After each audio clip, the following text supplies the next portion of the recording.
about reality and making some noise, making a story, making sure his click stays up. That means when he puts it down, Tox picking it up. Let's go. Who the hell is he anyway? He never but still even that many misjudge him cause he makes a living from writing raps. Put it together himself, now the picture connects. Never asking for someone's help or to get some respect. He's only focused on what he wrote. His will is beyond reach, and now it all unfolds. The skill of an artist. This is 20% skill, 80% fear. Be 100% clear, cause Ryu was ill. Who would've thought he'd be the one that set the West in flames? And I heard him wreck it with the crystal method, name of the game. Came back, dropped Megadeth, took him to church. I like Bleach, man. Ryu had At Farm Bureau, when we talk about protecting what matters most, we're not just talking about things with walls and things with wheels. We're talking about people, your family. Everything that's important to you is important to us. That's why our agents are ready to help protect your future and give you peace of mind today. Visit us online or just stop by to see how Farm Bureau agents make insurance simple.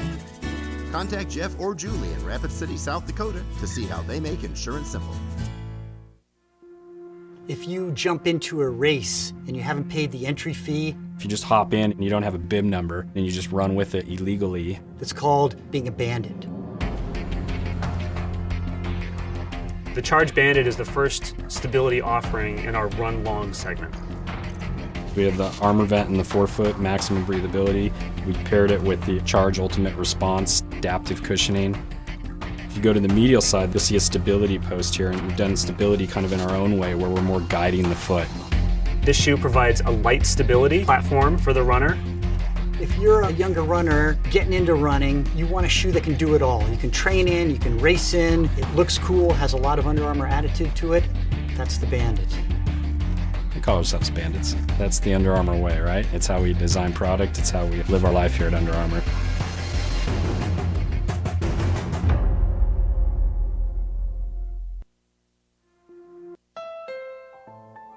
Honda knows you expect a lot from your car. But we wanted to give you even more. So we gave the Civic, the best-selling car in its class, even more horsepower. More room than ever. And a stylish new exterior. Introducing the all-new Civic, the 2016 North American Car of the Year. Nothing compares to a Honda.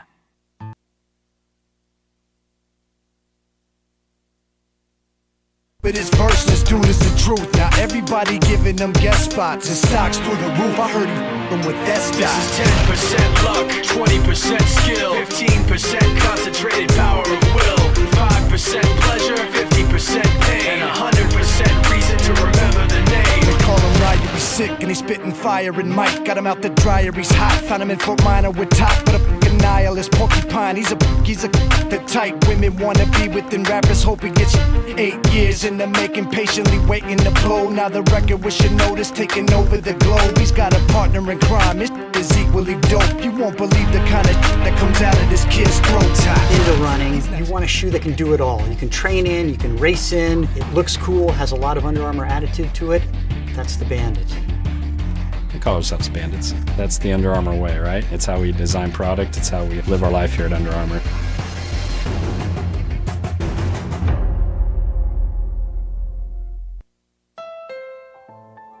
Honda knows you expect a lot from your car.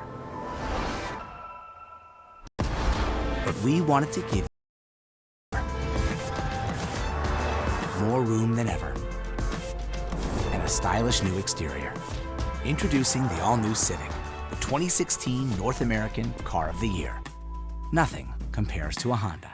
Where will you find Black Hills State University graduates? Everywhere, locally, nationally, and internationally. Black Hills State University is where community leaders are inspired, where future teachers are prepared, where global connections lead to business connections, and where underground research is changing the way we understand the universe. Visit bhsu.edu and enroll now at Black Hills State University, where you can earn your degree affordably and with campuses in Spearfish and Rapid City. Stay in the beautiful Black Hills. Where does your future begin? At Black Hills State University, where anything is possible.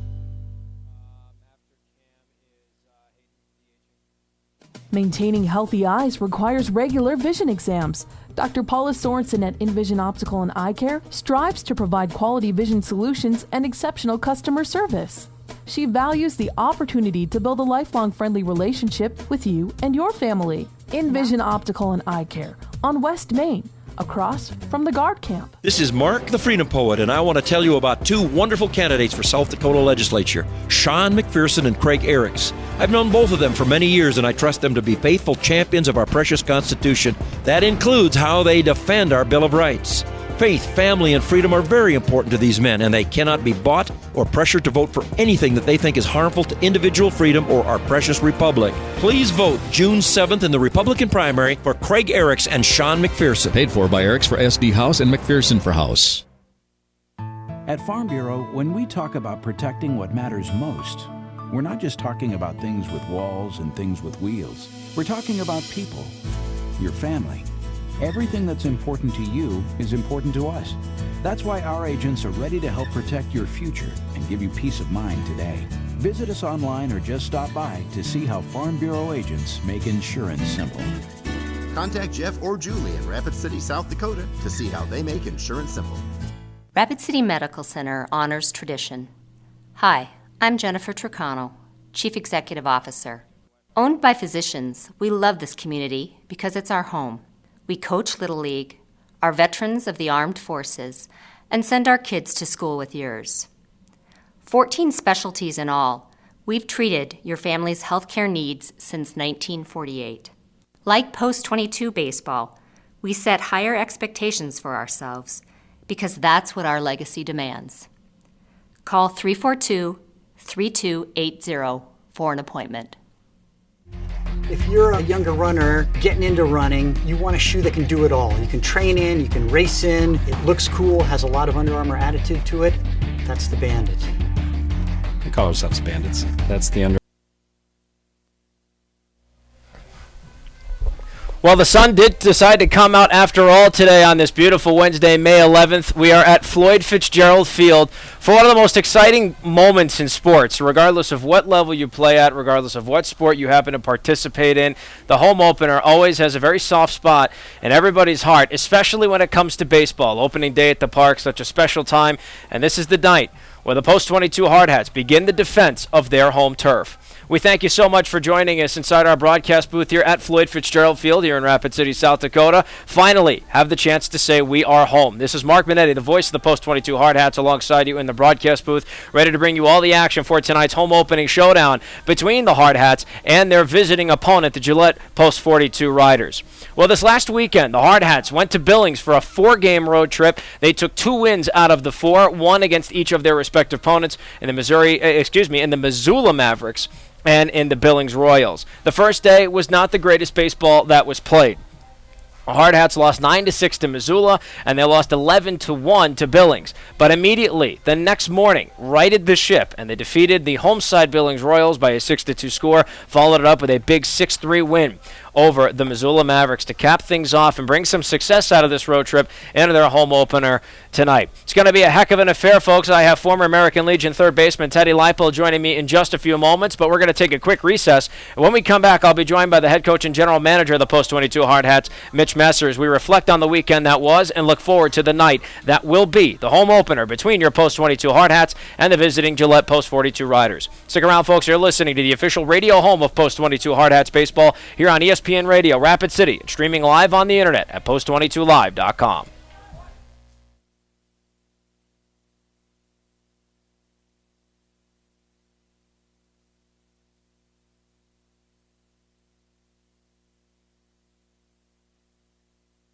Under Armour way, right? It's how we design product. It's how we live our life here at Under Armour.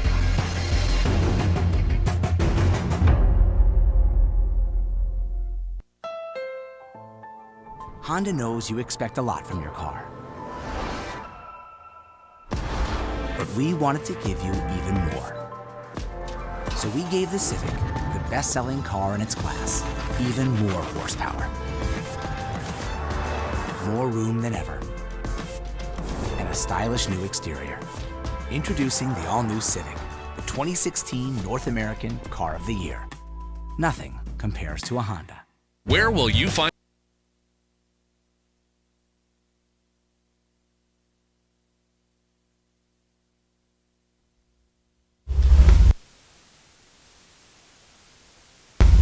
set for the home opener here at Floyd Fitzgerald Field. The Post 22 Hardhats get set to defend their home turf, their first showdown of the season against the Gillette Post 42 Riders.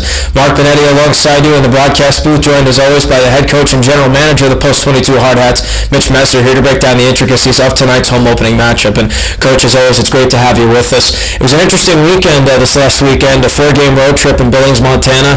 Almost seemed like Jekyll and Hyde, if you will. On Saturday, things didn't work out. On Sunday, things did. So let's look to Saturday first. 2 games, one against the Missoula Mavericks, 9-6 loss, and then the second game, an 11-1 loss to the Billings Royals. How did you process everything from the dugout? Well, look, nothing went right that day. We couldn't really do much of anything. We couldn't, all 3 phases of the game, we were bad. It was just one of those days. I'm not going to make excuses for that for our team at all. We had a hard time getting off the bus and playing, and that's something we're going to have to learn how to do. We have experience, but about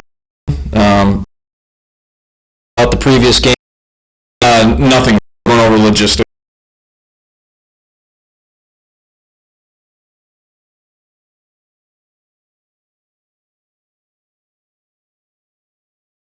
Changed on Sunday to see the success. Focus. They were more focused. They were prepared. I think Saturday stung. Those guys, it bugged them, and they came out with a little bit more. I want to say their preparation, that hour and a half before the game, was a quality hour and a half where they spent, getting themselves physically ready and mentally ready.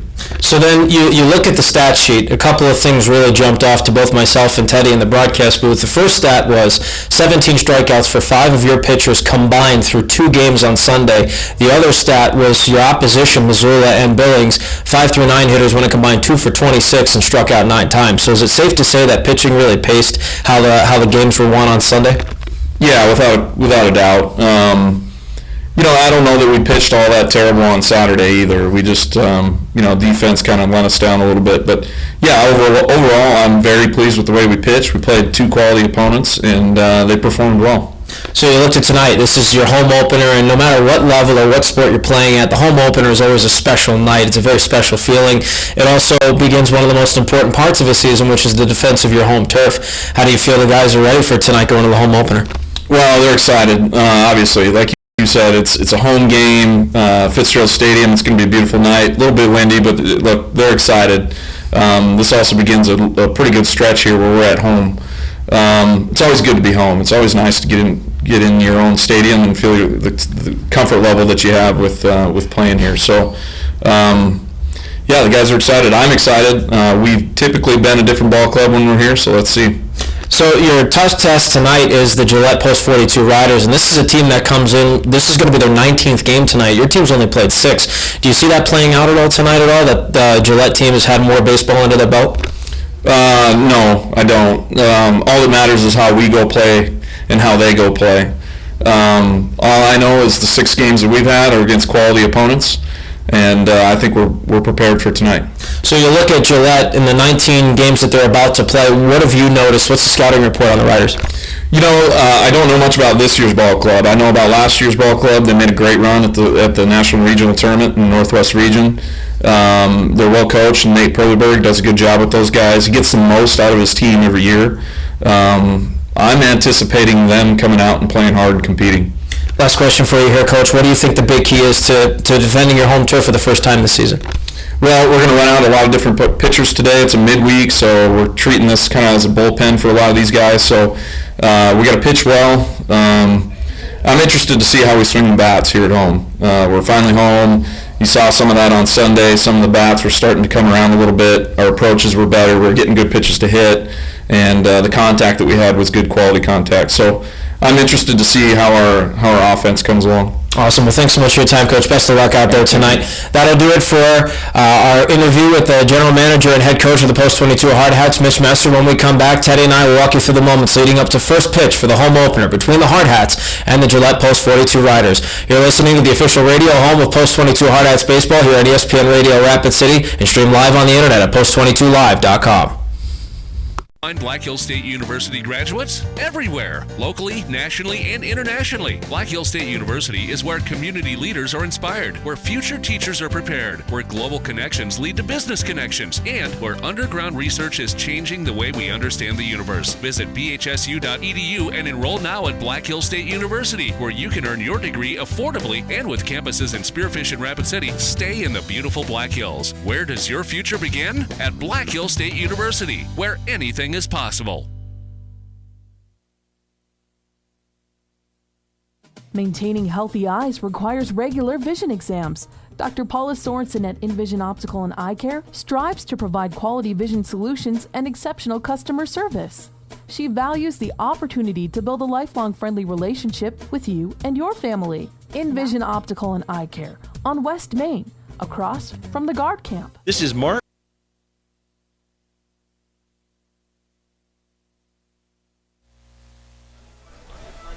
Welcome back to Floyd Fitzgerald Stadium here in Rapid City for the home opener. The Post 22 Hardhats begin the defense of their home field.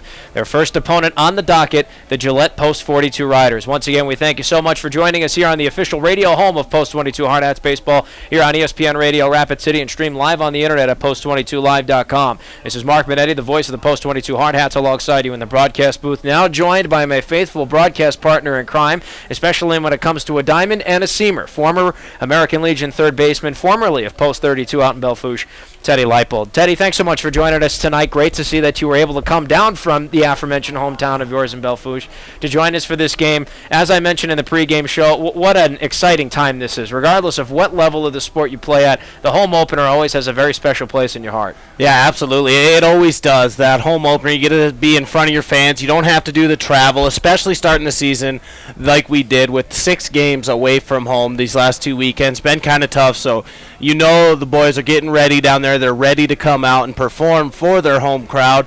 And just an absolute beautiful day for baseball, beautiful park. You can't ask for any better conditions than this. And they're ready to go out and play some ball. Oh, absolutely. And we take a look at these last 6 games that the Hardhats have played. 4-2 is their record. And it's an interesting turn of events here, Teddy, because if you remember the pregame conversation I had with Coach Messer, the team that they're playing against today in Gillette Post 42, this is their 19th game already. The Hardhats have only played 6. Coach Messer, does it seem being a factor? What do you have to take on that? Yeah, it's hard to really say it's not going to be a factor. Of course, these guys are getting into midseason form now as opposed to the Hardhats who have only 6 games under their belt. That's going to be tough, but you got to look at the 6 games. They've played all quality opponents in those 6 games, so they definitely have gotten better, and they've had all 6 of those games in the last week. So that's one thing that you look, or within a week of each other. That's one thing that you have to look at here. And once you get past those first 3 or 4, you're kind of getting back into the swing of things. You're starting to understand. You're recognizing pitches coming out of pitchers' hands. You're getting used to back into your routine of the season. So it's not going to be a big factor, really. Maybe a little bit out in the field, but you know, you can't use that as an excuse, and you can't say that it's going to be a factor in today's game because both these teams are coming in and ready to perform. Well, one thing that will be a factor in today's game, I can tell you that, is pitching for the Post 22 Hardhats. We're going to see a lot of arms today, as Coach Messer alluded to in our pregame conversation. This is like a bullpen day, if you will, for this Hardhats team. Will Moore is going to get the starting nod tonight. He has to continue a pitching performance that was just simply stellar on Sunday. Yeah, he's coming in, a young pitcher that they brought up here this season to the Hardhats level. This is someone that has had some pitching experience in these first few games, and he has really good velocity for a young kid, a really good breaking ball. He almost commands that breaking ball better than he does his fastball, and you see that a lot with young pitchers because every time as a young guy you always want to learn how to throw a curveball, so they throw that first. But one thing you're looking for when he's coming out, he's getting the start. How is he going to handle the first few batters? That's the thing that I am excited for. We haven't seen him start. We've only seen him in relief situations. How is he going to handle standing on that bump in the bottom of this first inning and facing that first batter? So that's going to be real interesting to see with this young kid on the mound. Well, let's go ahead and take a look at the lineups. While we have the topic of pitchers, they're going to face batters eventually. So let's go ahead and start off with our visitors in the Gillette Post 42 Riders. Leading off for the Riders is number 2, Austin Hester. He'll be playing at the 6th position at shortstop this evening. Batting second is number 33, Wyatt Dunn. He's out in left field. Batting third is number 18, Dylan Buckmeyer. He's out in center field. And in the cleanup spot playing at first base is number 47, Derek Hooker. Batting fifth is number 3, Coulter Langdon. He's playing third base in the hot corner. Batting sixth is Hunter Silty. He is out in right field wearing number 12 on his back. Batting seventh is number 22, C.J. Rhodes. He's playing second base. Batting eighth is the designated hitter, Austin Warner. Number 42 is on his back. And rounding out the batting order at number 9 spot is number 11, Jalen Christofferson. On the mound is number 10, Joseph Harris. And I'd like to think here, Teddy, with this being a 9-inning game and the Hardhats saying they're going to come out with a lot of arms, Gillette's going to have to counter with that same thought process in mind. Yeah, they will, but they do have the advantage of those 19 games. They have their rotation already set. They know their 1 through 5 starters. They know their bullpen. So you come out, you got to think Joseph Harris is in that rotation, and they're hoping they can get at least a minimum of 5 innings from them and then go to their bullpen. You flip that to the Hardhats, starting with Will Moore. You think we're only going to see him 2 to 3 innings like we have throughout these first few games, still getting these pitchers' arms warmed up to the full season, warmed up to the fact that they're going to have to go deep in ball games. So that's the one advantage that you kind of look at with Post 42 Riders in Gillette, that they have the arms to go deep, and these starters are the traditional starters that they're probably going to have for the rest of the season. Well, let's go ahead and take a look at the Hardhats batting order. They will be batting in the bottom halves of the innings. Great to say that we can say that it's because they're on home field. Leading off, as always, is number 15, Walker Paz. He is playing at second base. Batting second is number 12, Drake Messenger. Coach Messer has him out in left field. Batting third is the heavy-hitting Zach Solano, 13 on his back, center field his position. Great to see him back in the field on defense. Batting in the cleanup spot, the reigning South Dakota American Legion Player of the Year, Matt Vickers, playing at first base, number 27 on his back. Batting fifth is number 21, Timmy Parrish, statistically the best hitter on this Hardhats roster leading into this game. Batting sixth is Cam Fees, number 20, will be out in right field. Batting seventh is number 16, Hayden McGriff. He is the designated hitter for the Hardhats tonight. Batting eighth is the shortstop, number 22, Cooper Bowman. And rounding out the order, as always playing in the hot corner for this Hardhats club, number 14, Justin Kramer. On the mound for the Hardhats is Will Moore. He comes into this now his third game played. He has less than 2 innings of work under his belt. Clearly that will change by the time his start this evening concludes. It is his first start. He has an ERA of 0 and a whip of .750. So Teddy, yeah, he doesn't have too many innings under his belt, and the statistics may reflect that, but nonetheless, when he's been out there, he's been effective. Yeah, he absolutely has been effective, and it goes back to that velocity that I'm talking about and that breaking ball. That the change of speed for this young man is what makes him so effective, and the fact that he is a very tall kid, especially for a young kid. You got to think he's still got a couple more inches to grow, but he has that downward motion that really throws these hitters off. So if you're not a tall hitter yourself, it's really going to throw these hitters off. And Will Moore coming out looking to find success early, you got to think he's going to be relying on that curveball. So Teddy, we've talked about the emotion, we've talked about the excitement. The Hardhats coming off of what is still a successful road trip at 2-2 in the 4 games they've played. Home game number 1. What is the key to taking the first game on your home turf for the season? Well, we were just talking about it, and that starts with Will Moore, but we'll expand and say the pitching in general. As Coach Messer said, it's going to be a bullpen session, so we're going to probably see 3-4 pitchers tonight, depending on the success of these gentlemen on the bump. So it all comes down to pitching, and that's almost the key to the game for the first 10 to 15 games of the season regardless, because no matter what, pitching will win you or lose you games, and that's what you're trying to look for, trying to figure out. We talked to Coach Messer. He's still trying to figure out his rotation. So if that pitching can come out and be effective, you're going to see some really good statistics, and it's going to be a really good ball game here for the Hardhats. We have the national anthem coming up, folks. When we come back, we'll have first pitch for the home opener. The Gillette Post 42 Riders playing visitor to your Post 22 Hardhats. We'll be right back on the official station of Post 22 Hardhats Baseball, ESPN Radio Rapid City. Stream live on the internet, post22live.com. Mark the Freedom Poet, and I want to tell you about 2 wonderful candidates for South Dakota legislature, Sean McPherson and Craig Eriks. I've known both of them for many years, and I trust them to be faithful champions of our precious Constitution. That includes how they defend our Bill of Rights. Faith, family, and freedom are very important to these men, and they cannot be bought or pressured to vote for anything that they think is harmful to individual freedom or our precious republic. Please vote June 7th in the Republican primary for Craig Eriks and Sean McPherson. Paid for by Eriks for SD House and McPherson for House. At Farm Bureau, when we talk about protecting what matters most, we're not just talking about things with walls and things with wheels. We're talking about people, your family. Everything that's important to you is important to us. That's why our agents are ready to help protect your future and give you peace of mind today. Visit us online or just stop by to see how Farm Bureau agents make insurance simple. Contact Jeff or Julie in Rapid City, South Dakota to see how they make insurance simple. Rapid City Medical Center honors tradition. Hi, I'm Jennifer Tricano, Chief Executive Officer. Owned by physicians, we love this community because it's our home. We are all set for first pitch here at Floyd Fitzgerald Field. It is the home opener for the Post-22 Hardhats. Their first task at hand, the Gillette Post-42 Riders. And once again, folks, we thank you so much for joining us inside our press box here at Floyd Fitzgerald Field in Rapid City. Mark Benetti, the voice of the Post-22 Hardhats, joined by former American Legion third baseman Teddy Leipold alongside you in the broadcast booth. All set for this momentous occasion. It's a gorgeous day. The sun is out. It's cooperating in this awesome game. 42 Riders wearing black faces. Will Moore corner at left to right in the outfield. It's Drake Messenger, Zach Solano, and Cam Fees. And Teddy, you had mentioned earlier that the pitching is going to have to get this game won for the Hardhats, and it all starts right now with Will Moore, who's getting his first start of the season. Yeah, and it's not necessarily the conditions to be pitching in because that wind is blowing out into left center field, so these balls will carry. If you can get under a ball and really send it out there, it'll be tough on these outfielders who have good range, so that's what you like to see in the Hardhats to jump in with Will Moore. So he's going to have to stay low in the zone, get a lot of ground ball out, and try to keep it in the carry.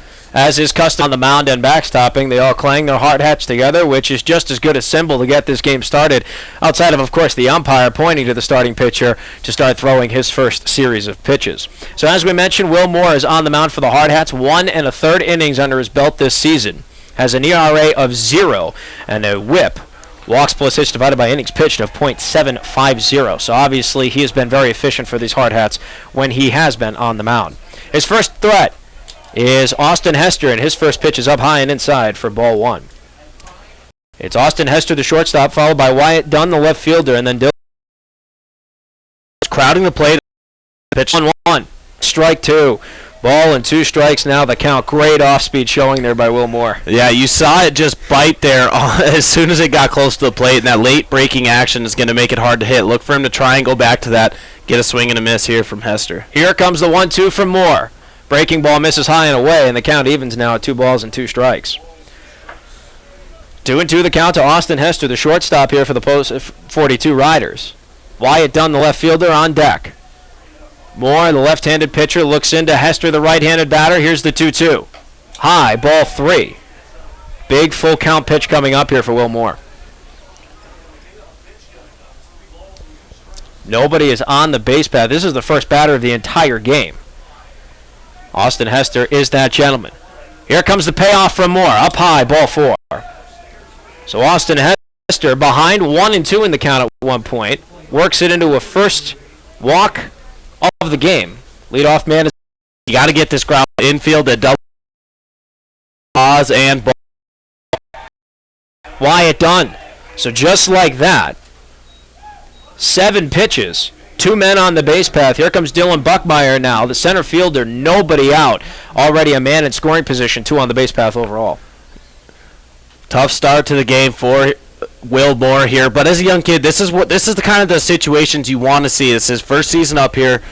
Yes, this isn't ideal, but he's facing adversity right now. How is he going to answer this? How is he going to step up and keep his team into this with limiting the damage of allowing those first 2 runners on base? Now, I could be wrong here. Maybe there's clairvoyance points on the line, but I'm almost positive Dylan Buckmeyer is going to play some small ball and advance both gentlemen to scoring position. I believe you are exactly right. Kramer's already ready to be charging up for it. First pitch to Buckmeyer, he showed bunt, but the pitch is high, ball 1. Dealt to Buckmeyer. Men on first and second. The most immediate threat on the base path is Austin Hester. He is 180 feet away from home. Will Moore trying to get out of a jam. Dylan Buckmeyer, the current batter, trying to sacrifice everybody over 90 feet to scoring position. Here comes the 1-0. Bunt is showed. Pitch is high. 2 balls, no strikes to count. Now, if they're giving you a free out here, and Moore just has to find the strike zone. Let him get the bunt down. Vickers is crashing hard. They're going to try to get the lead runner in Hester at third, but you have to throw strikes. You don't want to allow a free pass when they're giving you a free out right now. 2 balls, no strikes. The count now to Buckmeyer. Moore checks both runners. Here's the 2-0. And that one, I believe, hit him as well. And turns out it didn't hit him. That took a really weird trajectory to not have hit him there, Teddy. So everybody's going to advance 90 feet to scoring position. Yeah, it's registered as a wild pitch there. Now Buckmeyer's going to be swinging away. He has 3-0. He's going to take at least a pitch, but that's what I'm saying. You have to throw it in the strike zone because they're giving you a free out. Now the runner's advanced without that free out here. So Will Moore, with his back against the wall, needs to try to find something to get back in this and get Buckmeyer. 3-0 is in there for strike one. 3-1 now the count. Dylan Buckmeyer has 2 men in scoring position. He started off with men on first and second, but then a wild pitch allowed 2 runners that were already on the base path to advance from first and second to second and third. 3-1 the count. Will Moore in a big pickle here. Here comes his 3-1. Swung on and chopped. Fair ball. That's going all the way into left field. 1 run's going to score. Here comes the second run. That's Wyatt Dunn from second. Buckmeyer is into second. And he has a stand-up 2-run double to start things off here in the top of the first. Gillette has a 2-0 lead. Tried to stay on that inside part of the plate. Moore did, but Buckmeyer turned on it and just ripped it down the line. A hopper over the bag at third there. Kramer unable to get to that ball. A real nice effort there, but rolled all the way into left field, and that's quickly 2 unearned runs that cross the board on just the first hit of the ball game. So now if you're Moore, you need to settle down. Just continue to throw strikes. Trust your defense. Cleanup hitter Derek Hooker now comes up. Great breaking ball by Will Moore to start off the count here. That's in there for strike one. No balls and a strike the count here to Derek Hooker. He's playing first base for the Riders. He currently has a man in Dylan Buckmeyer in scoring position on second with that bases clearing RBI double. 2-0 is the Gillette lead. Moore from the stretch checks the gentleman on second. Here comes the 0-1. Breaking ball just missed. Ball and a strike to count. Coulter Langdon, the third baseman, is on deck. So here's Buckmeyer on second, takes his lead. Will Moore looks into Timmy Paris for a signal. He gets it, checks the runner at second, now looks towards the direction of Derek Hooker, his current batter. Here comes the 1-1. Up high, 2 balls and a strike now the count. Moore missing a lot high early on right now. You don't think he's getting that downward action with his pitches, and such a tall pitcher, that is absolutely important to get that downward action start coming down. And he has that sidearm movement that makes his pitches kind of sail, but you just got to find that zone and try to bring it down. Here's a 2-1. That's up high, 3 balls and a strike. 3-1 is now the count to Derek Hooker playing first base for Gillette. He's 1 pitch away from taking a free pass to first, and that will be the third batter that has reached base, not by virtue of a hit, 4 overall. But 3 have not hit just yet. Should Hooker walk? Here's a 3-1. Up high, there's ball 4. So there's that walk we were talking about. He is now on the base path. And it looks like Jason Hers, the pitching coach for this club, is going to come out and have a chat with Will Moore on the mound, leading into Colton Langdon, batting in the 5-hole, playing third base. Yeah, absolutely. You never like to see this. Struggling early, Will Moore, 2 walks, a hit batter, and allowed a 2 RBI double with the first 4 batters hit. He's almost to 20 pitches, about to throw his 18th pitch. A tough first inning on, so you're inning. There are men on 1-0 is count, and the pitch is swung on, and it is hit in the air to shallow left center field. Zach Solano calls for it, charges, makes the catch. Good first out there for the Hardhats. They keep the runners stationary in their current positions at first and second. 2 on, 1 out. Here comes Hunter Silty. That's a big first out of the inning, and with runners on first and second, if you can get Silty to ground out, a double play ball would end this inning, and you could get out of this with only allowing those 2 runs. What you don't want to do right now is allow that base hit and allow the post-42 Riders to keep pouring on the offense here. You got to get out and try to limit this momentum and gain some momentum of your own. Moore checks both runners. Here is his first pitch to Silty. That catches the outside corner. There's strike 1. No balls and a strike the count from Moore to Silty. Should a double play not end the inning? C.J. Rhodes, the second baseman's on deck. One out here in the top of the first. Gillette has a 2-0 lead currently over the Hardhats. Moore checks both runners. Deals the 1-0. Swung on and foul tipped into the glove for strike 2. No balls, 2 strikes the count. Moore immediately coming right back with a great at-bat so far. Yeah, and then coming back with a great at-bat. If he can get this punch out here, yeah, it's not the double play ball to end it, but it'd give him the confidence back that he lost with these first few hitters. So look for him to go to that big bending breaking ball on the outside part of the plate. 0-2, bending breaking ball, went outside, but just a little too far outside. Teddy gets some clairvoyance points there in the early stages of this game. Ball and 2 strikes now the count. Well, with Moore in the left-handed pitcher, that breaking ball starts off the plate and can break back over. So he's going to stay to that outside part and try to get these hitters to just freeze because they think it's going to be too far outside. Here's the 1-2 from Moore. Just missed outside again, that same breaking pitch. 2 balls, 2 strikes now the count. He must be hearing you up here, Teddy. He's going for that outside breaker. Well, let's try one more time. Now that he has 2 balls, though, he doesn't want to waste a pitch. He'll come back with the fastball, try to punch him out there or get the ground out. But once again, he's going to stay to that outer part of the plate to try and get a double play ball to Walker Paz. 2-2, swung on and missed, strike 3. A huge punch out there for Will Moore, his first K of the game. 2 on, 2 out here for Gillette. Here comes C.J. Rhodes, the second baseman. Well, I guess some more points there for the fastball call in that one. But now you get a look at Will Moore, a left-handed pitcher against a left-handed batter in C.J. Rhodes. This is the first lefty we've seen in this Gillette lineup, so it's going to be interesting to see how he attacks him. That takes away that outside part of the plate. Now his breaking ball starts on the plate, and he can run it off. So you're looking to stay to that outside part and run it to the corner. First pitch over the head there of C.J. Rhodes. That's ball 1. 1-0 the starting count from Will Moore to C.J. Rhodes, the second baseman. We now have 2 outs here in the top of the first. Gillette has a 2-0 lead over the Post-22 Hardhats. The gentleman on first is Derek Hooker, the first baseman. He walked to get there. Dylan Buckmeyer's on second. He had a 2-run RBI double to get to his position. Here's a 1-0 from Moore. High and away, 2 balls, no strikes. C.J. Rhodes, the second baseman, is current batter. Should C.J. Rhodes somehow safely get on the base path, Austin Warner, the designated hitter, is next up. Here comes the 2-0. Swung on and hit foul behind home plate. It looks like it's going to go out of play. Lucky souvenir for somebody. 2 balls and a strike. Should C.J. Rhodes be the final out of this top half of the first? The Hardhats with transition from defense to offense. Walker Paz, Drake Messenger, and Zach Solano due up for the home side.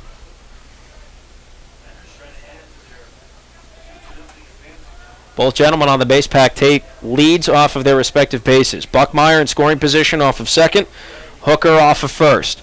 Moore checks both of them, looks into Rhodes now. Here's the 2-1. Swung on and fouled. And Moore has battled back to even this count at deuces. 2 balls and 2 strikes.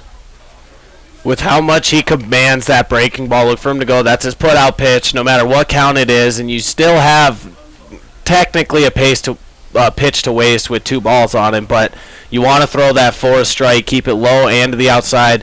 If he does make contact, it'd be for a ground ball out. Here's a 2-2. Caught him looking, strike 3 with a fastball right in the zone, and that is going to end the threat. Gillette leaves 2 runners on, 2 runs on a hit, no errors.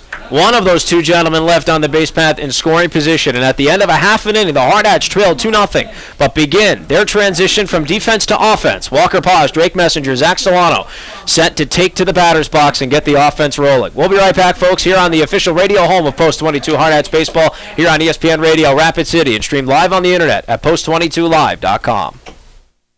We coach Little League, are veterans of the armed forces, and send our kids to school with yours. 14 specialties in all, we've treated your family's healthcare needs since 1948. Like Post-22 Baseball, we set higher expectations for ourselves because that's what our legacy demands. Call 342-3280 for an appointment. If you're a younger runner getting into running, you want a shoe that can do it all. You can train in, you can race in, it looks cool, has a lot of Under Armour attitude to it. That's the Bandit. We call ourselves Bandits. That's the Under Armour way, right? It's how we design product. It's how we live our life here at Under Armour.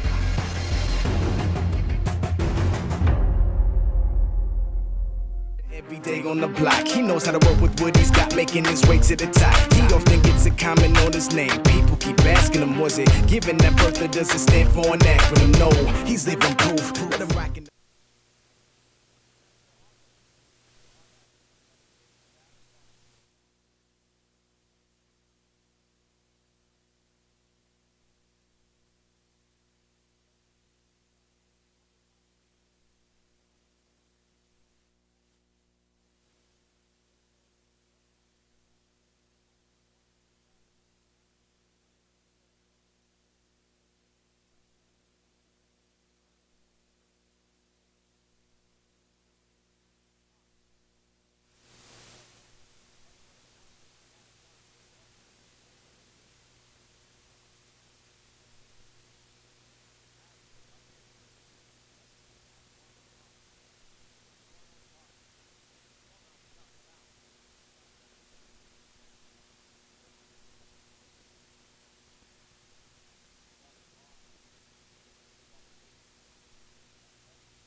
Here comes the 1-1.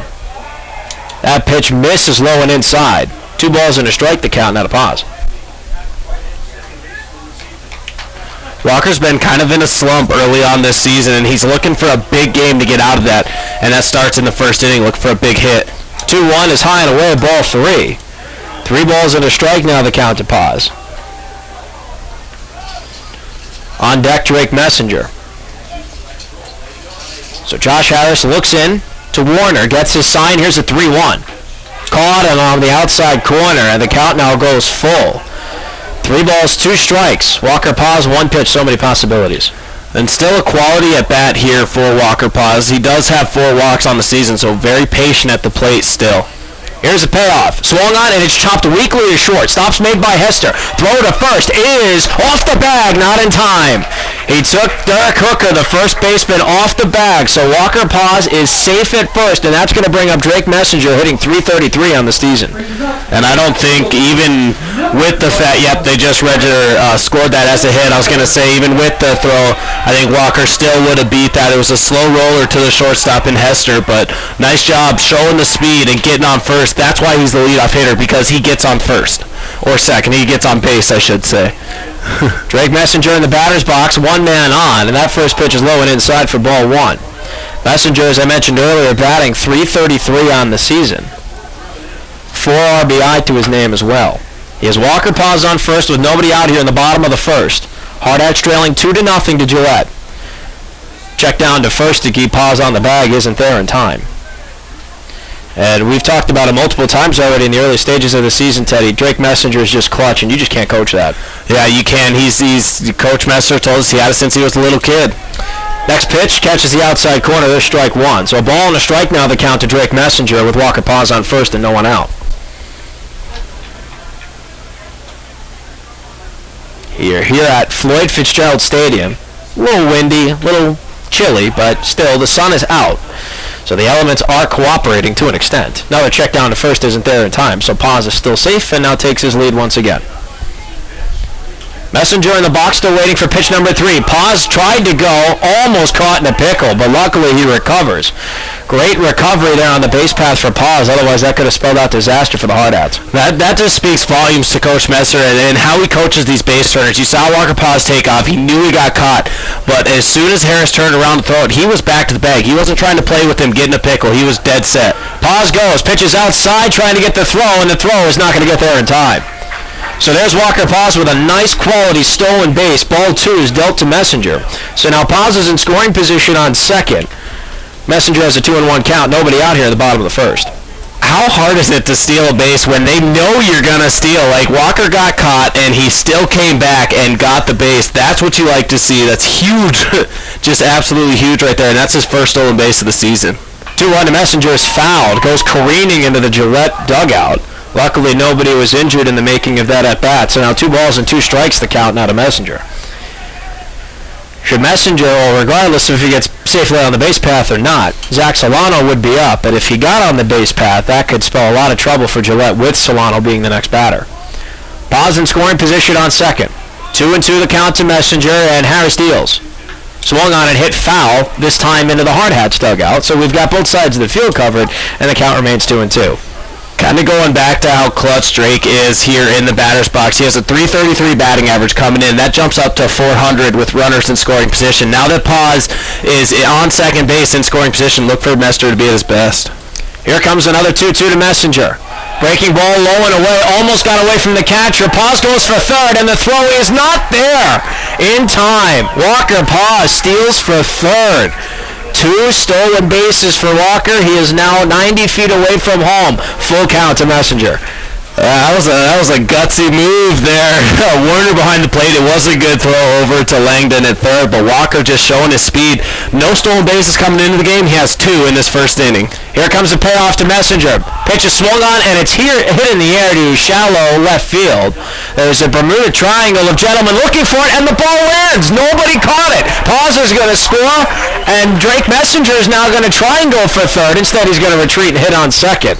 So Drake Messenger switches places with Walker Paz. Hardhats are on the board. It's 2-1. And I believe that's going to be an RBI double or an RBI single. They're not going to, I don't think that that's credited as a double there because it was a blooper to the outfield and he advanced on the confusion there by Dunn, Buckmeyer, and Hesser. It just no one could call the ball there. So nice job there by Drake in the RBI. Hardhats on the board, no outs here in the bottom of the first. 2-1 now, the Gillette lead. Here comes Zach Solano with Messenger in scoring position.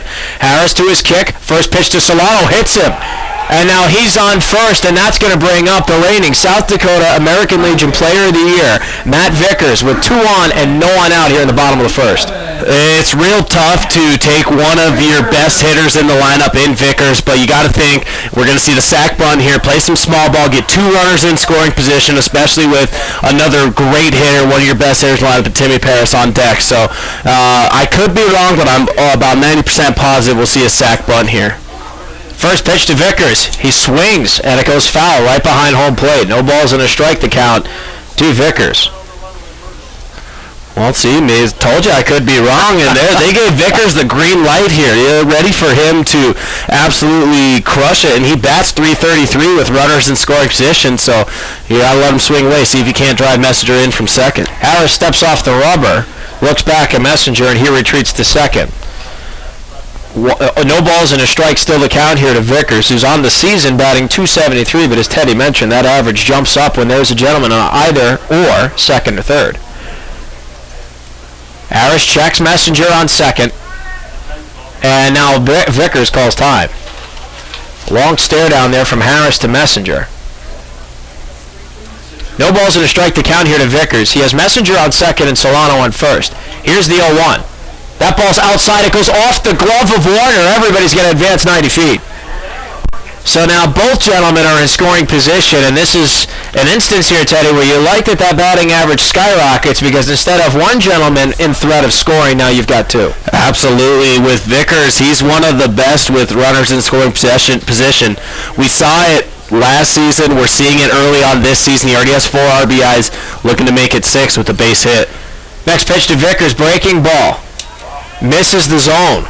2 balls and a strike now the count. Awfully close.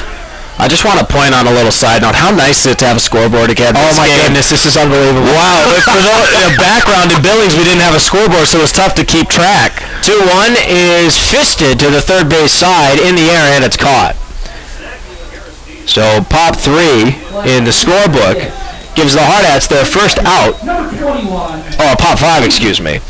Gives them the first put out of the bottom half of the first. Still 2 men on, second and third. Here comes Timmy Paris. It was a valiant effort, just alongside of the infield. So they're mixed up. I understand. Here comes the first pitch to Paris. Pitch is low in the dirt for ball 1. Almost got away from Warner, but he's able to recover. We mentioned Timmy Paris, statistically the best hitter on this team coming into this game. What I mean by that is that he's batting .455. That's a heck of an average to bring into your home opener.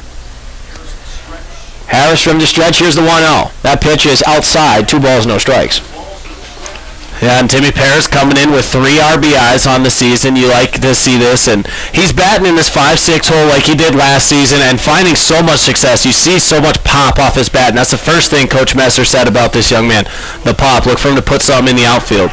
2-0 is swung on and drilled foul, first base side, and way out of play. 2 balls and a strike now, the count to Paris. There's 1 out and 2 men in scoring position for the Hardhats. On third is Messenger, on second is Solano. Paris currently in the batter's box, 2-1 is count. Harris stretches, here's a 2-1. Swung on and hit foul again, first base side. Harris is now caught up to Paris, 2 balls, 2 strikes. The only thing you want to see with Timmy here is on that inside pitch, instead of him fouling it off to the right side, you want to see him get his hands around, make contact with that ball in front of the plate, and put it into left field with so much power that this young man generates. He's hitting them long, so you want to see him get around on those pitches. 2-2 is low and away, almost it did get away from Warner, but he recovers and nobody moves. So the runners are still on second and third, but that's going to push the count full here for Paris. 1 pitch, and we could either have bases loaded, we could have 2 outs and 2 men on, or we could have some fireworks here from the backstopper for the Hardhats. And with the wind blowing out here, this plays into the power of Timmy Paris. He can hit a fly ball long ways with that wind carrying it. 3-2 is swung on and chopped foul, third base side, and we're going to hold the 3 balls and 2 strikes. Payoff pitch number 2 coming up. But also at Floyd Fitzgerald Stadium, and one of the bigger stadiums we go to, 330 to the corners and 393 to dead center, so you still got to have quite a bit of power to put it out in this ballpark. Payoff pitch number 2 to Paris is swung on and hit foul again. Rather rinse repeat. Here's payoff pitch number 3. We can see a lot of these battles here early on this season. We saw, a 17-pitch, 13-pitch battle between McGriff there this last weekend, so nothing tops the one that Zastro was in, but we might see one this year. Payoff number 3, swung on and hit in the air to left field, and that ball is going to drop. 1 run's going to score, and then the ball gets away from the left fielder, Wyatt Dunn. Both runs are going to score. Timmy Paris is into second. And the Hardhats have a 3-2 lead. He clears the bases, and he stands on second valiantly. A nice job there. RBI single there for Timmy Paris, advancing to second on the error to the left fielder in Dunn, and allowing Solano to score on the pass ball there by Dunn. So a real good play. Nice job by Timmy Paris. That's what I was saying when he was getting his hands around, pulling that ball into left field. That's what you like to see. That's what you want to see from a veteran hitter like Timmy Paris. So now 3-2 is the Hardhats lead. Just like that, they've come right back. Here comes Cam Fees. He's playing in right field today. His first pitch is a swing and a miss. No balls and a strike to count now here to Cam Fees. And Fees comes into this game batting .417, one of the top 5 hitters on this Hardhats club. Next pitch, swing and a miss, strike 2. No balls and 2 strikes to count. Fees awfully aggressive there at the plate. Now see your .417 raise you to 500 with runners in scoring position. So with Timmy Paris on second, of course, down early, you want to get hit. 0-2, caught him looking, strike 3 on the outside corner. Cam Fees not happy with himself there. There's now 2 outs for the Hardhats. Timmy Paris still standing on second. Here comes Hayden McGriff, the designated hitter. Hayden McGriff, another one with, and this is where we saw him struggle last year. He was a sub-300 hitter with runners in scoring position. Through the first 6 games, he's batting .500 as well with runners in scoring position. You like what you see early on with his bat. First pitch to McGriff, catches the outside corner. This strike 1, low and away. No balls and a strike to count here to McGriff, who we've mentioned he can do it all. He plays both corners of the infield. He pitches as well. Had a great start there on Sunday against Missoula, and he can even hit. That's why he's the DH. 0-1 to McGriff is swung on and hit fouled. First base side and out of play, so quickly he's behind in an 0-2 hole. Hardhats still have a 3-2 lead. 2 outs here in the bottom half of the first. Timmy Paris on second and McGriff down 0-2. Should McGriff safely get on the base path, Cooper Bowman, the shortstop, is on deck. Here comes the 0-2. Just outside, ball and 2 strikes. Hayden McGriff has only struck out once this season. We were talking about that battle that he has, so he's real disciplined at the plate. He knows when to foul pitches off, so you want to see him get in one of those battles here down 1-2. Here comes the 1-2 from Harris. Low and inside. 2 balls and 2 strikes. Patience is a virtue. Hayden McGriff has it. And this goes back to those quality at-bats that you like to see with each hitter that comes up to the plate. Yes, you want to see them make contact and solid contact, but quality at bats is everything you could ask for because that gets the pitch count high for the opposing pitcher, works everything. Next pitch called, I'm looking, strike 3 on the outside corner. I can't believe it, but the blue says, well, what the blue says goes. So there's 2 backwards Ks to end off the bottom half of the first for the Hardhats. 3 runs on 3 hits, an error defensively for Gillette, and 1 runner left on base in scoring position. And at the end of 1 inning of play, the Hardhats have retaken the lead. 3-2 is now the score. We go now to the top of the second, where 8, 9, and 1 now take to the batter's box for Gillette. Austin Warner, the DH. And Austin Warner, the catcher, Jalen Christofferson, the DH, and then back to the top of the order to Austin Hester. We'll be right back, folks, here on the official radio home of Post 22 Hardhats Baseball and stream live on the internet at post22live.com. Honda knows you expect a lot from your car. But we wanted to give you even more. So we gave the Civic, the best-selling car in its class, even more horsepower. More room than ever. And a stylish new exterior. Introducing the all-new Civic, the 2016 North American Car of the Year. Nothing compares to a Honda. Where will you... Post 22 Hardhats Baseball here on ESPN Radio Rapid City is brought to you by SoundPro, the Physical Therapy Center, courtesy Subaru, Pioneer Bank and Trust, Pawn With Us, Shields, Ponderosa Screen Printing and Embroidery, and Advanced Dental. Top half of the second inning now coming up. The Hardhats were down 2-0 going into the bottom of the first. They now come out of the bottom of the first up 3-2. 8, 9, and 1 in the order now. Austin Warner, the catcher, Jalen Christofferson, the DH, and then back to the top of the order to Austin Hester. Will Moore still on the mound here for the Hardhats. Let's see if he can bounce back and make quick work of the second inning here. So, Moore the lefty, Warner the righty. Catcher for this Post 42 Gillette club. Moore looks into Paris for a sign. Here's the first pitch at the top of the second. That catches the outside corner for strike 1. No balls and a strike. The count from Will Moore to Austin Warner. Moore needs to calm down, throw those strikes. Starting out with that first pitch strike is always a huge key for pitchers, and a nice job seeing the young one come out and do that. 0-1, breaking ball misses high and away, and that's going to even things at a ball and a strike there. 1-1 the count. 3-2 is the score. Statistically across the board, Gillette 2 runs on a hit, an error defensively. The Hardhats 3 runs on 3 hits and no errors in the field. Here's the 1-1 from Moore. That pitch just missed up high. Fastball, 2 balls and a strike, now the count. 2 runners left on base the last time Gillette took to the sticks. Only 1 for the Hardhats. That runner was in scoring position. Here comes the 2-1. Swung on and hit. Foul. Just barely. Third base side. Great call from the blue behind the plate there. 2 balls, 2 strikes, now the count. That was the first batter here in Austin Warner that Will Moore has thrown a first pitch strike to. So this is something that you get a majority. It's a huge number. I can't tell you right off the top of my head. But those first pitch strikes that correlate to outs is huge. So nice job by him to come in and start out with that first pitch strike. 2 balls, 2 strikes the count. Moore deals to Warner, and that breaking pitch misses away. That's going to push the count full here. 3 balls, 2 strikes the count. This is only the second batter that Moore has faced that has had a full count on his record here. Here's hoping this time around Moore gets the punch out. 3 balls, 2 strikes the count. Moore in the windup. Here's the payoff pitch. Swung on and hit foul. Third base side. We're going to go right back to it. Payoff number 2 about to come from Moore. No outs here in the top of the second. Hardhats have a 3-2 lead and look to keep it that way in the next 3 outs of play. Warner is the first batter of this top half of the second. Moore right back to it. Here's payoff number 2. Swung on and hit foul again. First base side now to play. Lather, rinse, repeat. Here's payoff number 3. And Warner, this is a good at-bat for him. Will Moore doing a nice job staying composed up there, throwing strikes. That's what you got to do, especially when you're in this 3-2 count. You can't make a mistake and leave one over the plate for these hitters. Here comes payoff number 3 from Moore. High and outside, ball 4. So Austin Warner wins the battle. He is on first. That's 2 innings in a row. The Hardhats have allowed a leadoff man on first. Here comes Jalen Christofferson, the DH.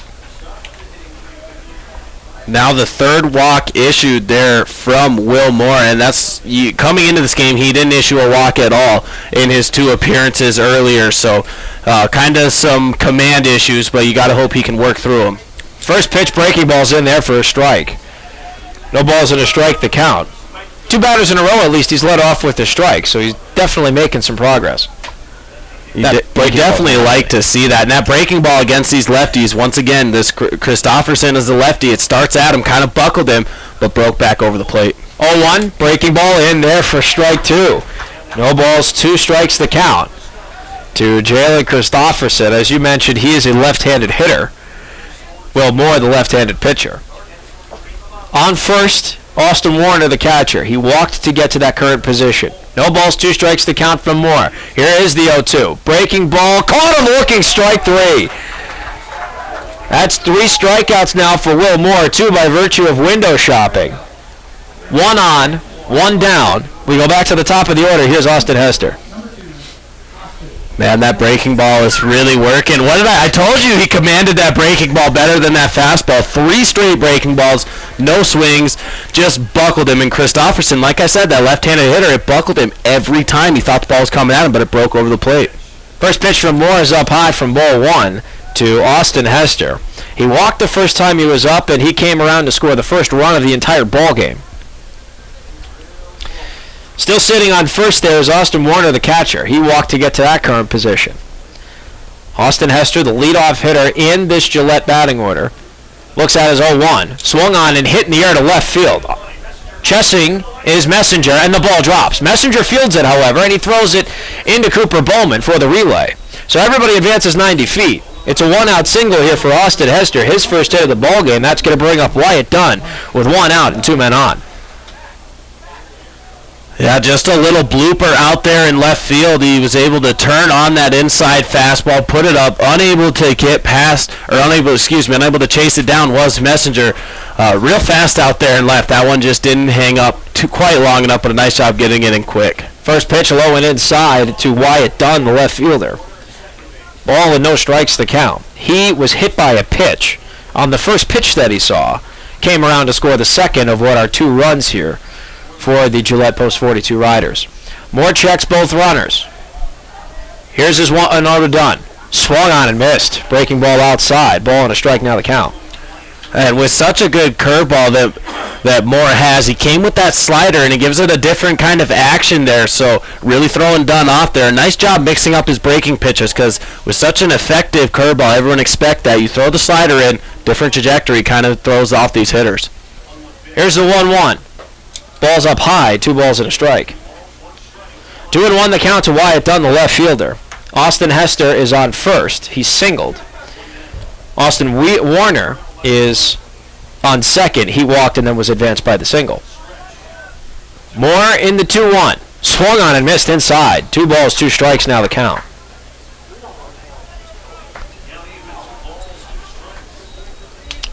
Should a double play not end this inning? On deck is Dylan Buckmeyer. He had a bases-clearing RBI double to get Gillette on the board first. Here comes the 2-2. Swung on and missed, strike 3. Another gigantic strikeout for Will Moore. He has struck out 4 of the last 6 batters that he has faced. 2 outs now here in the top of the second, 2 men on. Here comes Dylan Buckmeyer. In this inning, I know there was that walk issue to Warner already, but coming in, settling down, throwing strikes. Moore is really starting to find his groove. However, he is throwing his 48th pitch in only the second inning, so still a good outing, but you think he's not going to be going very long in this ball game. First pitch is a fastball up high to Buckmeyer. 1-0 his starting count. Buckmeyer has men on first and second. Warner, the catcher, walked, was advanced by a single, hit by Austin Hester. He's the gentleman, rounding out the gentleman on the base path, standing on first. 1 ball, no strikes to count here to Buckmeyer. That next pitch is low, misses the zone. 2 balls, no strikes to count. 2 on, 2 out, top of the second. 3-2, the Hardhats lead. They look to keep it that way and tee up Cooper Bowman, Justin Kramer, and then Walker Paz to lead off the bottom half of this inning. Moore checks both runners. Here's the 2-0. Breaking ball in there for a strike. Outside corner, 2 balls and a strike, the count to Buckmeyer. Now, if you're Moore, you gotta realize the ump behind the plate, he's calling those outside pitches. If they're close or if they're cutting, we can't say. But if they're close, he's calling them. So especially with that break, that curveball, that slider, stay on that outside part of the plate. Understand the trends. 2-1. There's the breaking ball outside. Teddy gets some clairvoyance points. Count evens at 2 balls and 2 strikes. Yeah, and whether it's close or not, that's what I'm saying. We've seen a couple questionable out there, so use it to your advantage. Play out there. It's hard to get a base hit out there. It's going to be a ground ball to Walker Pause every time. So, stay out there, live out there, find some success out there, young man. Here's a 2-2 from Moore, and it hit him. Oh my goodness, it hits Buckmeyer, and that is going to load the bases for Derek Hooker, the cleanup hitter. Second hit batter now for Wilmore, and those control issues, you haven't seen them as much in the second inning, but in a huge pinch right now with these bases loaded. 2 outs, you got to bear down. You got to go after Hooker right now in that batter's box, and just don't worry about these hitters on base. Now with them loaded, you can go back to your windup and try to settle down a little bit, get out of this inning. So here comes Moore, bases loaded. 2 outs here, top of the second. First pitch, low, ball 1. 1-0 the count here to Derek Hooker, who walked. Didn't get any further than first base the last time he was up in the top half of the first. 2 outs here in the top of the second. Hardhats trying to get out of a jam and preserve a 3-2 lead heading into the bottom of the second. Here's the 1-0 from Moore. Breaking ball catches the outside. There's strike 1. 1-1 the count to Derek Hooker.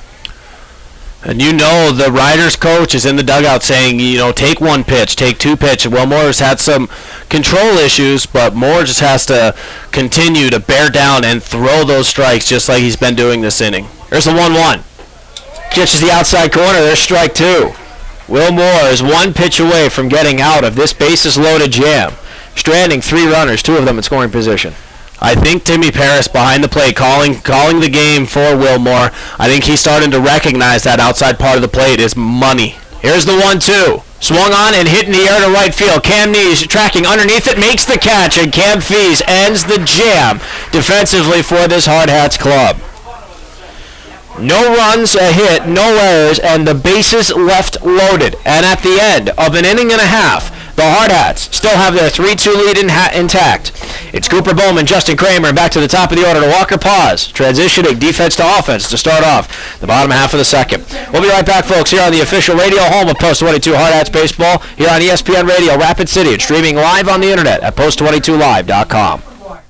You find Black Hills State University graduates everywhere, locally, nationally, and internationally. Black Hills State University is where community leaders are inspired, where future teachers are prepared, where global connections lead to business connections, and where underground research is changing the way we understand the universe. Visit bhsu.edu and enroll now at Black Hills State University, where you can earn your degree affordably and with campuses in Spearfish and Rapid City. Stay in the beautiful Black Hills. Where does your future begin? At Black Hills State University, where anything is possible.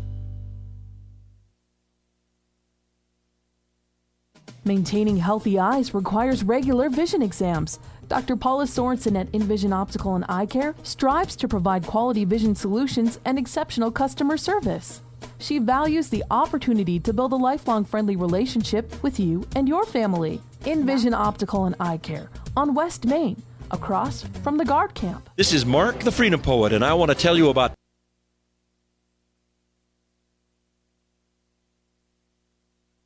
Cooper Bowman, Justin Kramer, and back to the top of the order to Walker Pause. Starts off the bottom half of the second inning. Hardhats have a 3-2 lead and now look to expand it after they preserved it in the top half of this second inning. Mark Benetti and Teddy Lightfield alongside you in the broadcast booth for all the action today. The home opener for the Post 22 Hardhats here at Floyd Fitzgerald Field. First pitch to Bowman is in there for strike 1. No balls and a strike, his starting count. Cooper Bowman is one of the best hitters to have to coach because out of all the games this season, he's one of 2 players yet to strike out this season. Oh, wow. Well, there you go. Nice observation. He looks at ball 1, so his count evens at a ball and a strike.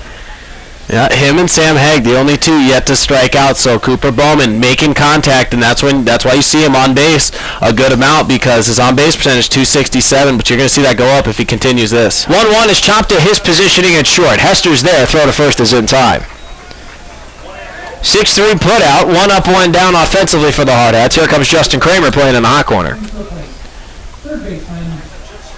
Justin Kramer batting over 350, 353 to be exact. An on-base percentage of 450. That's another gentleman, Teddy, that finds ways to get on.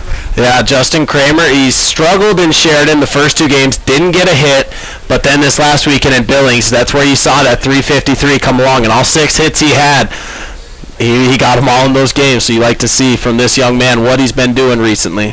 First pitch to Kramer's low and away. That's ball 1. Ball and no strikes is starting count. On the weekend, for Kramer, he ended up hitting .545. Next pitch, somehow catches low and away. Ball and a strike to count. But yeah, you talk about that weekend when he surged here this last weekend in Billings. He hit .545 at an on base of .583. Back to it we go. Here's the 1-1 from Harris. Inside, they're going to call strike 2 there. Ball and 2 strikes to count here on Justin Kramer. Nobody's on the 3-2 lead and look to build upon it. Here's the 1-2 to Kramer. Just a bit inside. 2 balls, 2 strikes. Now the count. Yeah, and Kramer with the highest average and on-base percentage of the 3 gentlemen that has hit in all 6 games this season. So he really found his stroke, and he's a really good 9-hole hitter. 2-2 is fouled behind home plate, so he's going to stay there in the batter's box. And look at another 2-2 pitch from Joseph Harris. Walker Paz on deck. 1 for 1, came around to score the first of what are 3 runs for the Hardhats in this game. Kramer looks at Harris. Harris gets his sign. Windup. 2-2. Check swing. Fouled into the glove, and that's going to put him out. So there's a K that goes in the book there for Kramer. 2 up, 2 down offensively for the Hardhats. Walker Paz tries to keep things alive. Walker Paz already 1 for 1 with a run scored, a single, and 2 stolen bases in his first appearance. And we talked that Walker's kind of been struggling. He's an amazing hitter. You don't doubt what this kid can do.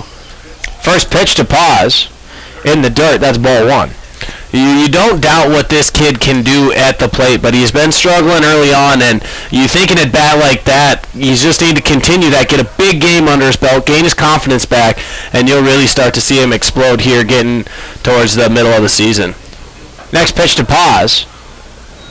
Up high, 2 balls and no strikes is count. You're exactly right. It's the unfortunate thing because Paz has been to the plate 23 times, 17 registered at bats, only 1 hit entering this game. Next pitch, missed low. 3 balls, no strikes is count. He's 1 pitch away from another trip to first. And that's a little deceiving too. He came on that double where he tried to stretch it into a triple but was thrown out, so he's still looking to get a hit and get on base due to his bat. There's a 4-pitch walk there for Walker Paz as he looks at a fastball up high. So he is on the base path, a man on first and 2 outs. Here comes Drake Messenger now in the bottom of the second. Number 12. Drake got everything started there in that first inning with really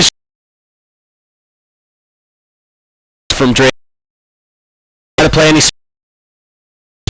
Paz check last enough what Paz is capable of on the base path. Absolutely. I mean, 2 stolen bases, the first 2 of the season and 1 at bat. Messenger shows bunt. He pushes it down the third base side. Stops made by Langdon. Throw to first is barely in time. Drake Messenger almost got away with it. A bunt single. But he was thrown out, and that is going to end the bottom half of the second. The Hardhats, no runs, no hits, no errors, and a man left on the base path in Walker Paz. 2 innings in the books. The Hardhats still have a 3-2 lead. We'll be right back with the top of the third, leading off for the post-42 riders.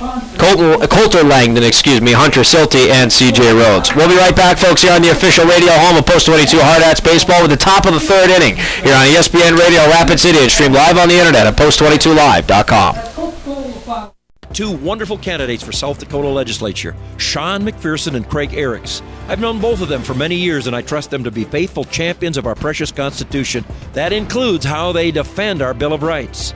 Faith, family, and freedom are very important to these men, and they cannot be bought or pressured to vote for anything that they think is harmful to individual freedom or our precious republic. Please vote June 7th in the Republican primary for Craig Eriks and Sean McPherson. Paid for by Eriks for SD House and McPherson for House.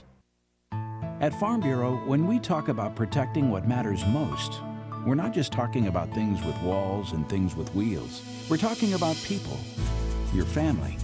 Everything that's important to you is important to us. That's why our agents are ready to help protect your future and give you peace of mind today.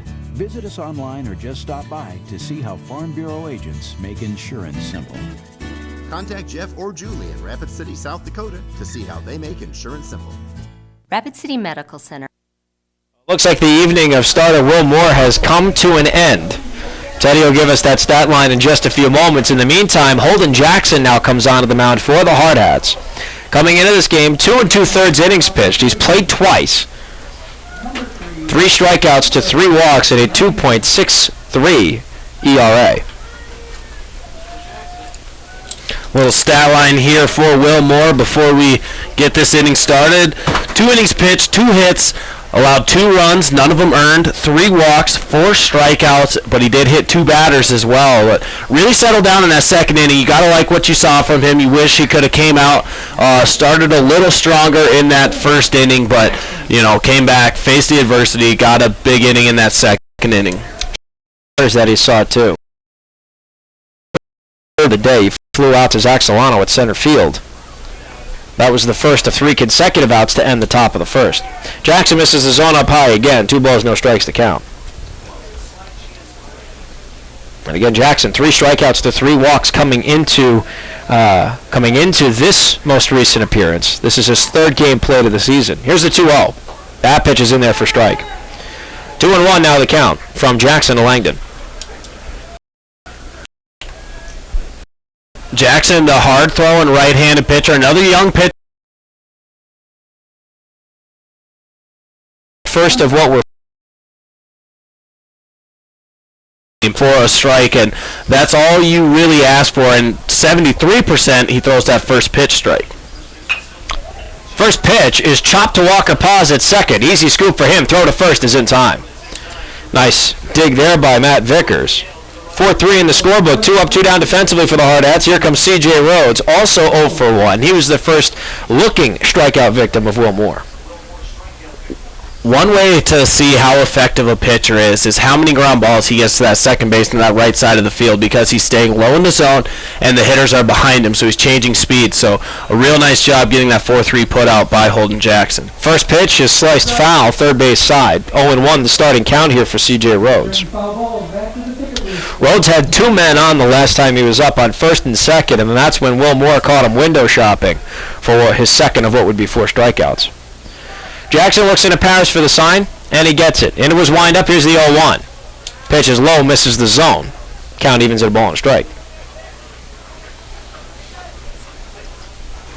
It's one of the high points of this Hardhats club, the pitching. And the fact that it's so young means that they're going to be set for a while, especially with Holden Jackson leading that charge.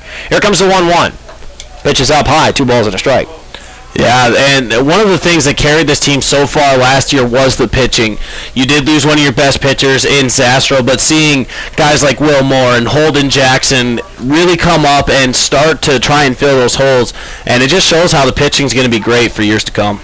2-1, misses the zone low. 3 balls and a strike now the count to C.J. Rhodes.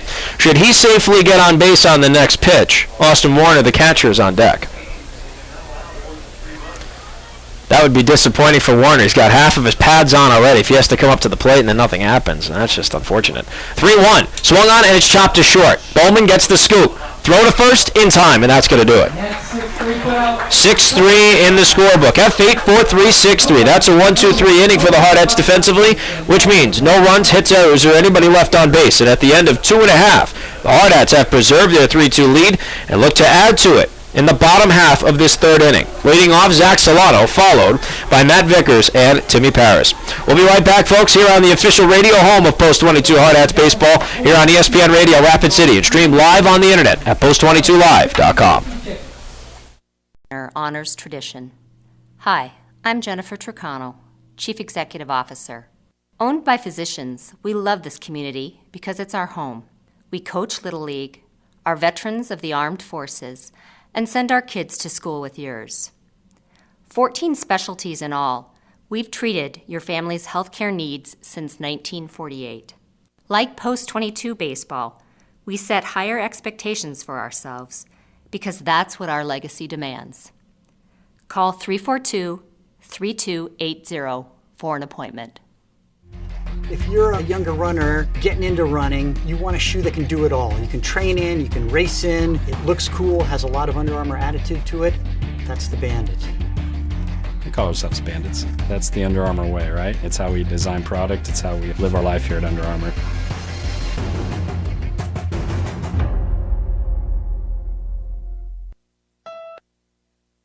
Solano. Zach Solano leads off the bottom half of the third inning for the Post-22 Hardhats, who have a 3-2 lead over their opposition, the Gillette Post-42 Riders. Mark Benetti and Teddy Leipold alongside you in the broadcast booth for all the home opening festivities tonight. First pitch to Zach Solano misses outside, and that will be ball one.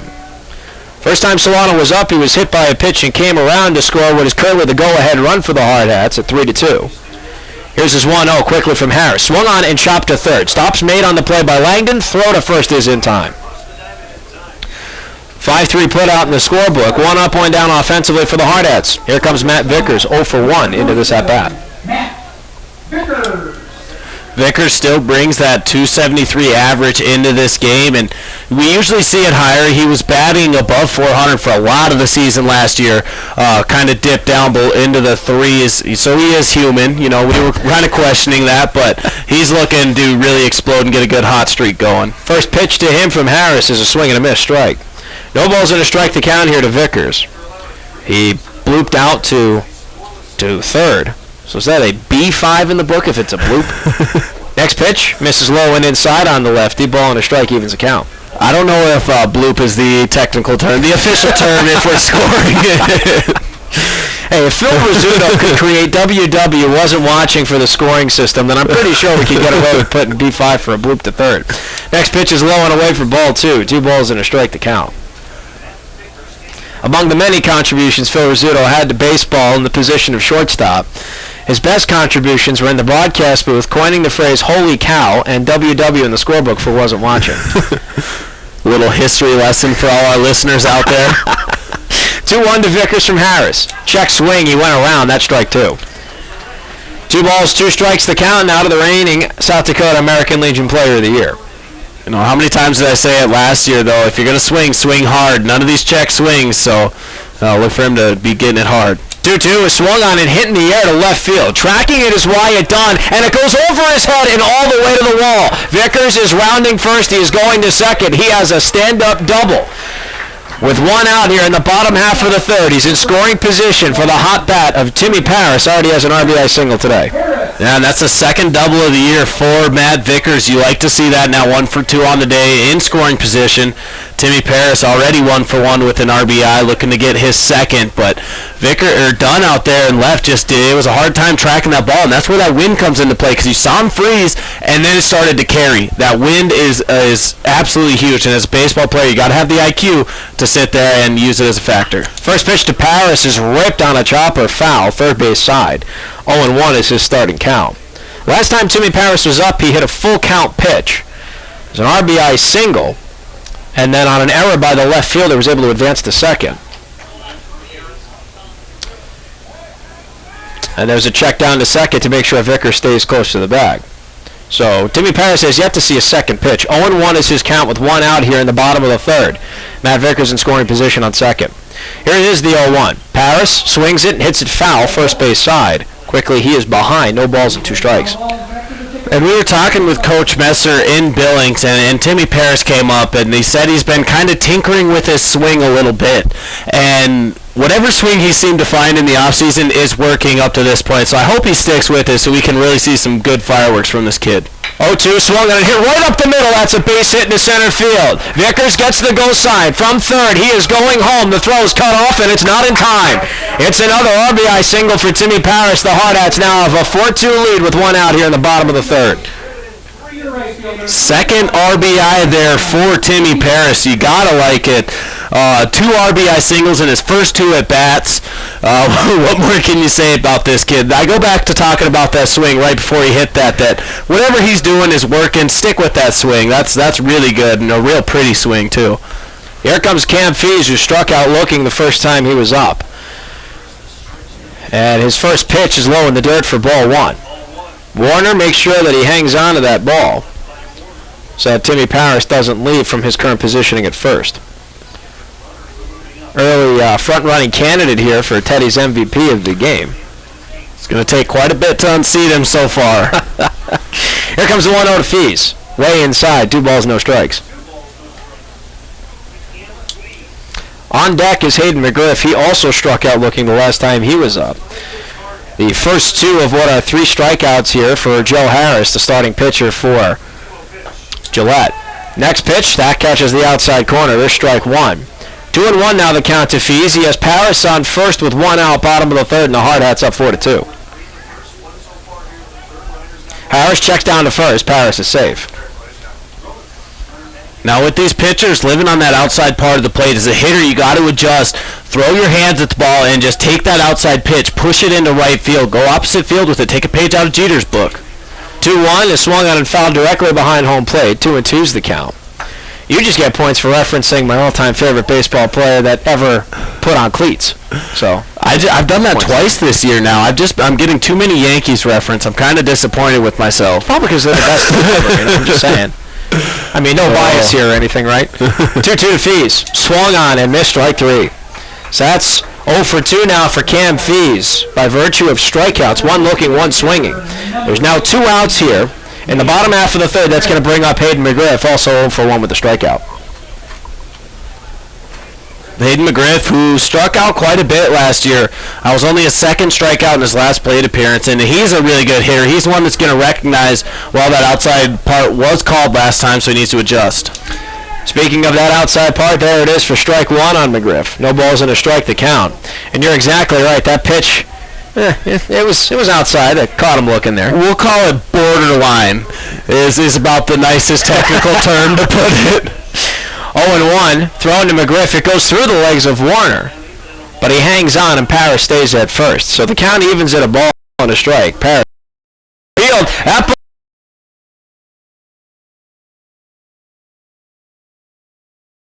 Hayden McGriff bad for this this year. Just like that, there are 2 men on the base path. McGriff stays stationary at second. And now Cooper Bowman takes his place at first. Here comes Justin Kramer, who struck out in the bottom half of the second the last time he was up. Justin Kramer, who has 3 RBIs on the season, looking to pick up a 4th. Hayden McGriff, a lot of speed. A base hit would score him from second base. First pitch to Kramer misses low and away. That's ball 1. 1-0 the count here to Kramer. Again, 0 for 1. He struck out swinging the last time he was up.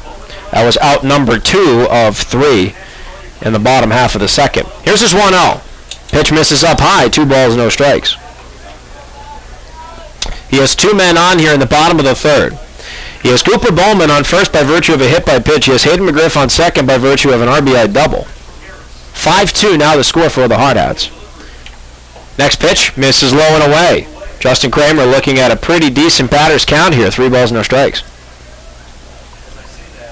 Yeah, and Kramer, he's not going to swing at this pitch unless it's directly down the middle belt high that he knows he can take. It's going to be hard to battle back from 3-0. 3-0, that one's in there for a strike. 3 balls and a strike now the count. 2 outs here in the bottom of the third. 2 men on for Kramer. 2 runs scored in the bottom of this third. 5-2's the score. Pitcher Joe Harris steps off the rubber. Everybody retreats to their respective bags. Now they take their respective leads, and we go right back to it. Harris from the stretch. Here's the 3-1 to Kramer. Swung on and hit in the air to right center field, and that ball is caught on a diving play made by Hunter Silty. What a great catch by the right fielder, and that ends the threat that the Hardhats had. So 2 runs on 2 hits, no errors, and 2 men left on the base path.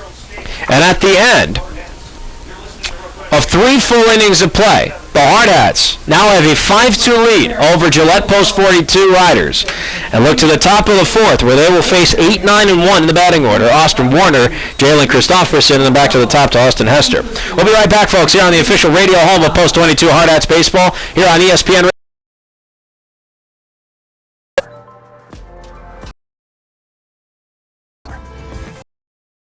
Nothing University graduate everywhere. Local Hill State University. Hill State University. Bank and Trust, pawn with us. Shields, Ponderosa screen printing and embroidery. Top half of the fourth inning coming up. The Hardhats have a 5-2 lead. We have a statistical amendment to make. In the last inning for the Hardhats, it was 2 runs on 3 hits, not 2. No errors and 2 men left on base. Holden Jackson back to the mound here to take on the Gillette Post 42 Riders. And his first pitch to Austin Warner, the catcher, hits the outside corner for a strike. Statistically, across the board, Gillette has 2 runs on 2 hits and an error defensively. The Hardhats, 5 runs, 6 hits, no errors in the field. Jackson with his 0-1 to Warner, who walked the first time he was up. Swung on and hit foul, first base side, and quickly Jackson's ahead, no balls and 2 strikes.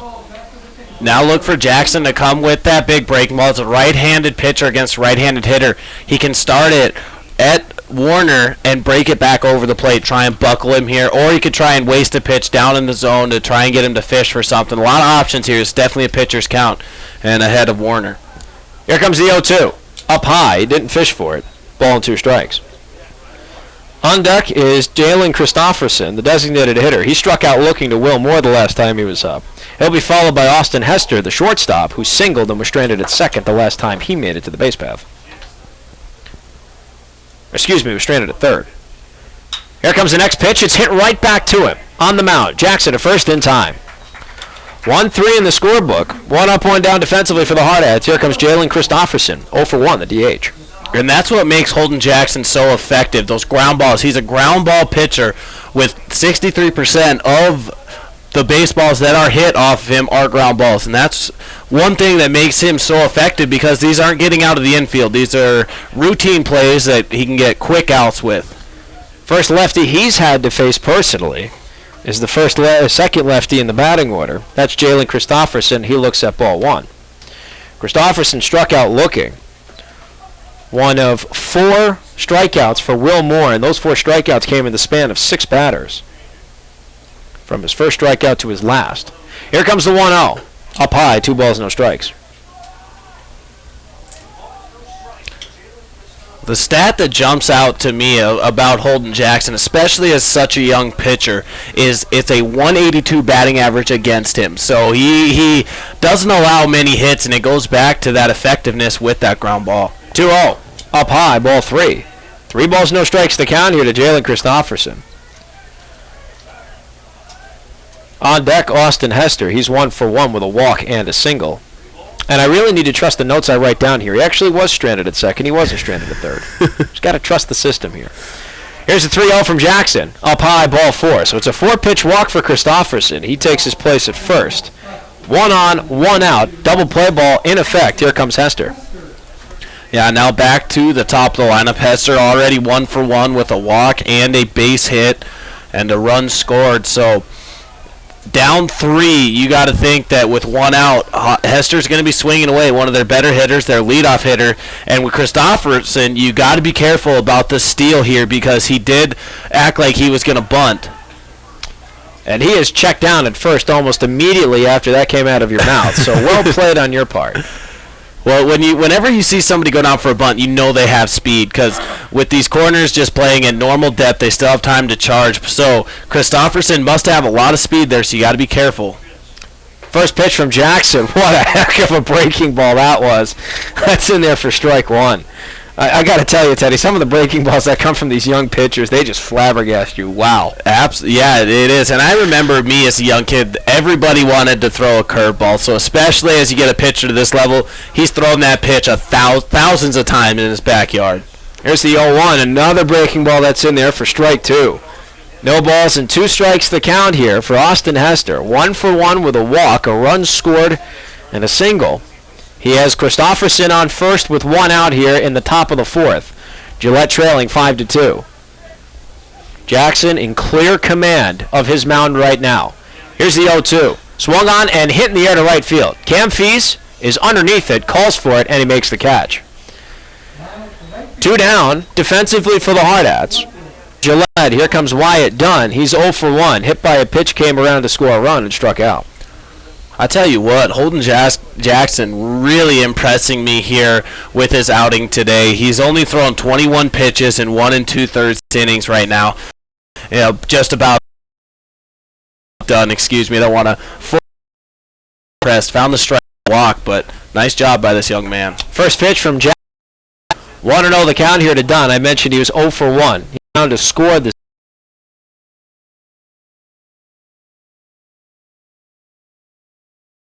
It just amazes that these kids have These definitely, and you got pitchers, and there's of the fourth. It's back to 1-2 and is possible.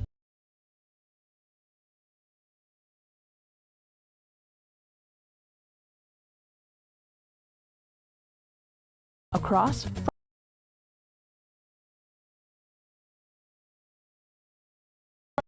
That includes how they defend our Bill of Rights.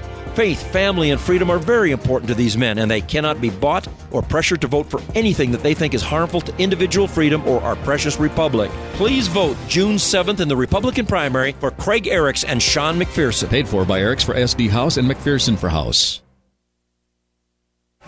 Bottom half of the fourth inning now coming up, and there's been a change of the guard on the mound here for Gillette Post 42. The evening of Joe Harris comes to an end, and now Mason Boner takes over in relief. And he will face the top of the Hardhats order in Walker Paz, Drake Messenger, and Zach Solano. We were talking about Harris's pitch count last inning. He finished with 72 pitches after 3 innings, 6 hits, 5 runs, 4 of them earned, 1 walk hit, 2 batters. First pitch to Paz. Strike the count to score. Bases on the same, and then he walked. 2, missile and 2 strikes now the count to Paz. Zach Solano. Swung on it, hit foul. Third base side, that goes out of play. We're going to stay at a 2-2 count. So he singled, came around to score, stole 2 bases on that same sequence. Walked the last time he was up, it didn't move past first. This is the game that I've been talking about that Walker needs to really bust out. 2-2, swung on it, hit foul again, first base side. Count remains 2-2, and Teddy, you can now finish your well-articulated thought. Well, Boner actually works pretty fast, too, so I feel like I'm going to have to talk fast. But, pause, this is that big game that Walker really needs. We've seen him, he's has a sub-100 batting average, but we know he's a way better hitter, and he's looking for a big game to break out. 2-2, swung on and chopped to second. Stop is made on the play. Throw to first is not in time. It was a slow-rolling chopper, really, when you think about it, if that's even a thing here in baseball. It was a solid charge there by C.J. Rhodes at second. Nobody got to the ball quick enough. There's an infield single for Paz. Yeah, and Walker just showing off that speed once again, beating it out. That was almost the perfect bunt. It's a bunt you want to get it past the pitcher, but you want it to die before it hits any of the fielders on the corners. However, that one went to second in Rhodes, but it had just enough juice to get past the pitcher, which made Rhodes have to come up and charge the ball and not allow Hooker to cover the bag. So it was just a mix-up there. Nice job there by Walker getting that infield single. Well, Boner has his first check down of Paz at first, so he's going to learn relatively quickly. He's going to have to keep that up if he hopes that he doesn't steal. First pitch to Messenger for Boner's in there for a strike. Now a righty on righty pitching to batting matchup. 0-1 the count. 2 first pitch strikes for Boner in relief here of Joe Harris. 5 runs, 4 of them earned in 3 innings, allowed 6 hits. Trying to combine weird words again. Pause goes. Next pitch is swung on and fouled. Clearly the hit and run was in effect there. No balls and 2 strikes. And that was the perfect pitch for Messenger to get that hit and run on. And I saw Coach Messer there on third base kind of give a little toss his head back a little bit. He in this count, Boner deals, swung on and hit in the air to right field, and that ball is going to land fair. Paz turns on his afterburners. He's going from second to third, and the throw is not going to get there in time. Messenger takes off for second, though, and he is caught out. Unfortunate base running gaff there for a Messenger. So it's a hit. It's a single. He tried to make it 2. He's thrown out at second. Paz, in the meantime, 90 feet away from home on third. 1 out, man 90 feet away from scoring, and now here comes Zach Solano. Yeah, and that's tough. Nice aggressiveness there by Messenger, but Langdon there at third recognized that Messenger was going to try to take second and just gunned him out. First pitch to Solano. Great. Quickly, he's behind 0-2. If there's anything we've noticed about Boner in relief here, every single batter he's faced, he's ahead in the count. Yeah, and he's coming and being able to throw strikes. And the infield shift from Gillette is on. They brought all the infielders on the grass. They're going to try and prevent that run in Walker Paz at third, but if a hard ground ball could get through these holes. Next pitch to Solano is low, misses the zone. So he's going to see another pitch. Ball and 2 strikes. His count. Messenger was again thrown out going to second. Had that single. He tried to take advantage of a throw from right field to third. Didn't get a good enough jump on it, though.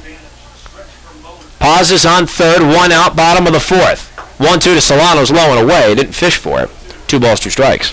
And Solano here has got a base hit in all 6 of the games coming up. He has a 6-game hitting streak coming into this game, so he's looking to continue that while also getting an RBI here with Walker Paz 90 feet to his left. Here comes the 2-2. Swung on and missed, strike 3. That's a huge strikeout for Mason Boner there. Out at the plate, Paz is still 90 feet away from home to the left, and now here comes Matt Viggers with the hope of pushing Paz home to make it 6-2. Yeah, and with that strikeout to get the second out of the inning, that takes away that sacrifice fly. First pitch to Vickers, catches the inside corner for strike 1. Boner's faced 4 batters in relief. All 4 of them first pitch strikes.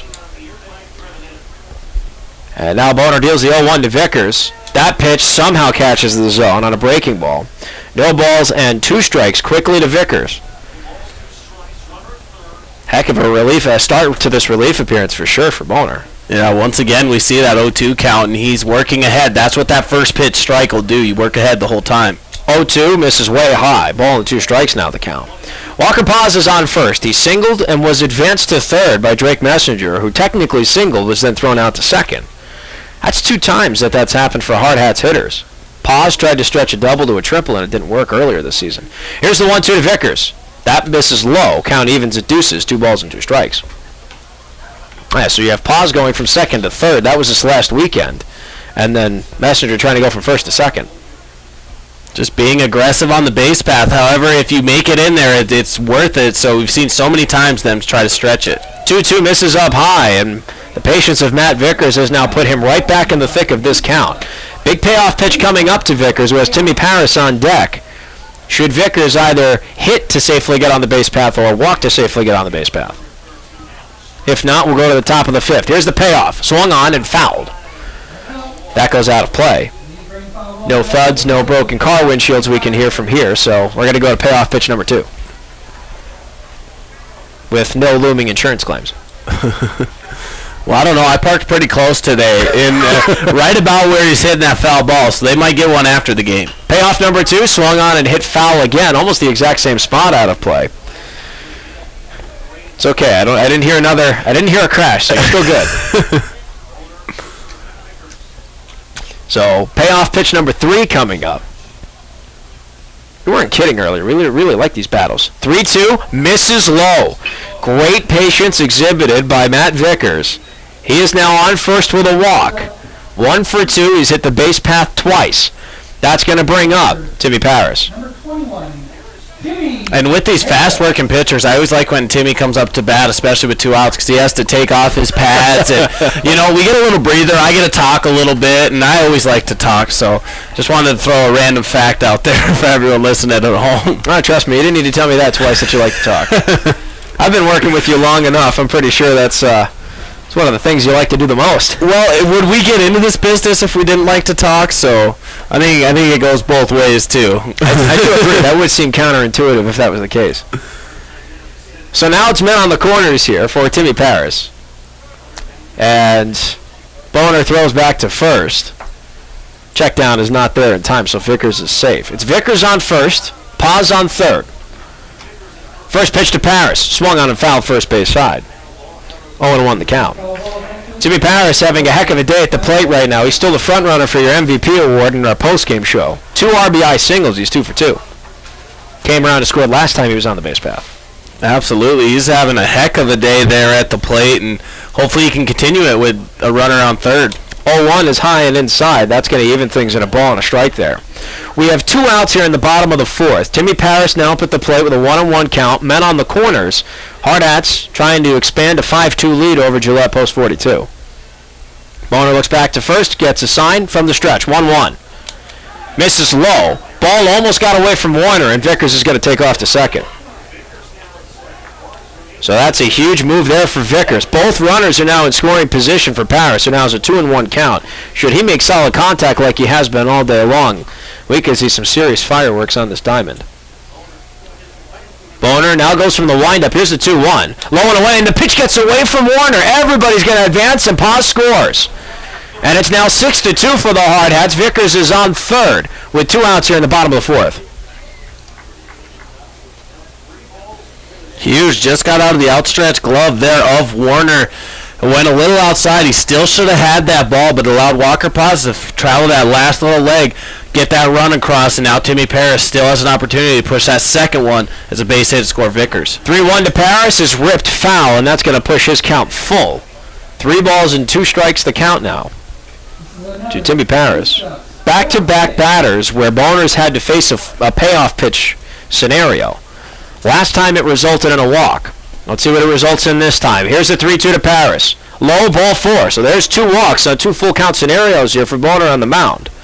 Men now on the corners for Cam Fees coming up. 2 outs here in the bottom of the 4th. And even though Boner's been effective, he's gotten to a lot of the 0-2 counts. We've seen the 2 walks here previously, kind of maybe getting shaken up a little bit after allowing that run, but he's thrown 31 pitches in just this inning alone, so his relief appearance, you got to think, is not going to last very long, 2-3 innings max, because this offensive lineup for the Hardhats is getting deep in the accounts. We've seen the last 2 have been full counts, so really sitting in there and making him throw a lot of pitches to try and get through these pitchers. First pitch, Feast tries to lay down a bunt. It comes right back to Boner. They'll throw to first is in time, and that's going to do it. So that ends off the 4th inning in total for the Hardhats. It's a 1-3 putout. So we get 1 run on 2 hits, no errors, and 2 men left on the corners. And at the end of 4, the Hardhats now have a 6-2 lead over Gillette post 42 and go back to defense in the top of the 5th inning, where they will face 3, 4, and 5, Dylan Buckmeyer, Derek Hooker, and Coulter Langdon. We'll be right back, folks, here on the official radio home of Post 22 Hardhats Baseball, here on ESPN Radio, Rapid City, and stream live on the internet at post22live.com. At Farm Bureau, when we talk about protecting what matters most, we're not just talking about things with walls and things with wheels. We're talking about people, your family. Everything that's important to you is important to us. That's why our agents are ready to help protect your future and give you peace of mind today. Visit us online or just stop by to see how Farm Bureau agents make insurance simple. Contact Jeff or Julie in Rapid City, South Dakota to see how they make insurance simple. Rapid City Medical. All set now for the top of the 5th inning here at Floyd Fitzgerald Field. The Hardhats now have a 6-2 lead against their first opponent on their home turf this season, the Gillette Post 42 Riders. Gillette got on the board first in the top of the 1st with 2 runs. They've had straight goose eggs ever since. So statistically across the board, in the first 4 innings of play, Gillette has scored 2 runs in the 1st and none in the 2nd, 3rd, and 4th. They go 2 runs on 2 hits and an error in the field. The Hardhats, 3 runs in the 1st inning, none in the 2nd, 2 in the 3rd, and 1 in the 4th. They go 6 runs on 8 hits and no errors in the field. Runners left on base, as far as that's concerned, pretty much even. 6 runners left on base aside. And so now we go to the top of the 5th, where Dylan Buckmeyer, the center fielder, is going to lead off. He's 1 for 1. He doubled. He had a bases clearing RBI double, and then was hit by a pitch. He looks at ball 1 here from Holden Jackson, still on the mound in relief. So it's Dylan Buckmeyer, Derek Hooker, and Coulter Langdon due up here for Gillette. Here's a 1-0 from Jackson. That pitch is in there for a strike. 1-1 the count here to Buckmeyer.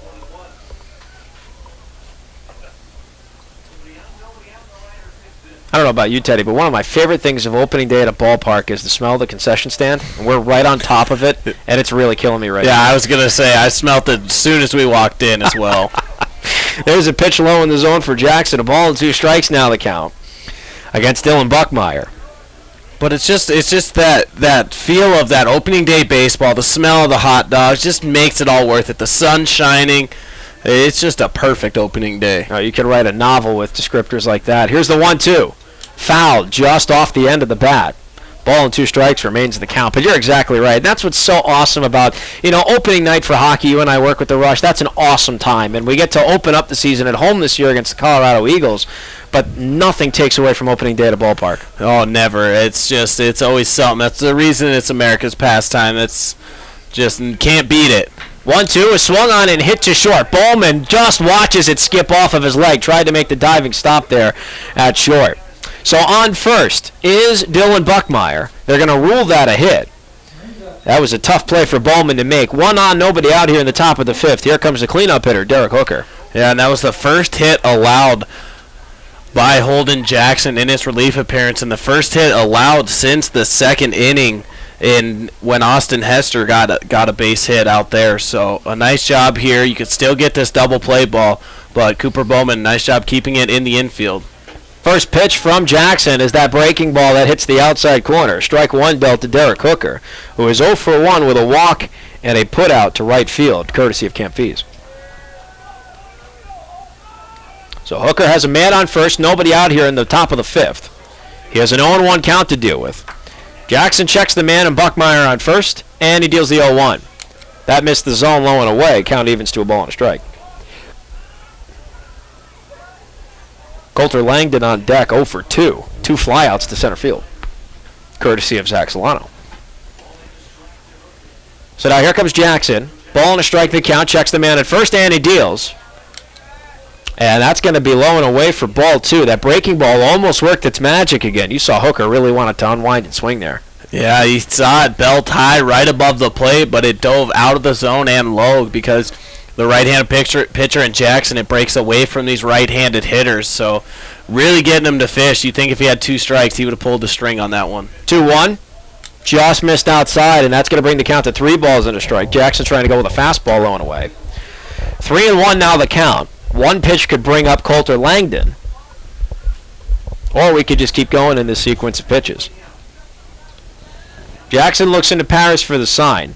Gets it, gives a little glance over to first at Buckmeyer. Here's a 3-1. Swung on, and it's chopped to short. Bowman gets the stop. 6-4. Can't get the double play. Walker Paz was tied up as coming into second with that slide was Dylan Buckmeyer. So it's a 6-4 fielder's choice. We have 1 out here in the top of the 5th, and that's going to bring up Coulter Langdon with a man on first. This middle infield so good at turning that double play. It was tough from the beginning because Cooper Bowman had to range to his right towards the third base side and make that play. A good flip and Walker to throw Walker, and this double play could end the inning. First pitch from Jackson to Coulter Langdon. Misses the zone. That's ball 1. So 1-0 is the count to Coulter Langdon. As I mentioned earlier, 0 for 2 with 2 flyouts to center field. Zach Solano in there on the defensive putout. Jackson still on the mound here in relief of Will Moore. Next pitch, swing and a miss on that breaking ball. Strike 1. Count's going to even out to a ball and a strike.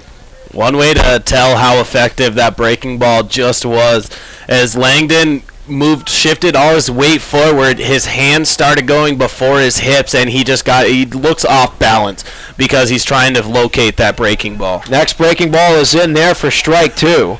Langdon didn't even bother swinging at that one. A ball and 2 strikes now the count from Jackson to Langdon from the mound to the plate respectively. Should a double play not end this inning? Hunter Silty is right fielder, also 0 for 2. 2 commands there for agrees with and ball and 2 strikes here with 1 out in the top of the 5th. And again, should a double inning? Hunter Silty. This is the first time. Here's a 3-2. Cam Fee Cooker, and now here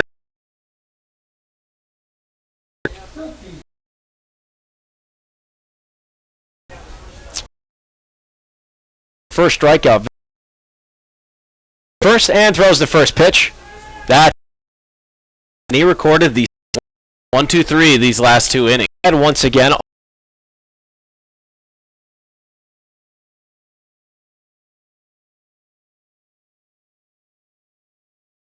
Bandits. That's the Under Armour way, right? It's how we design product. It's how we live our life here at Under Armour.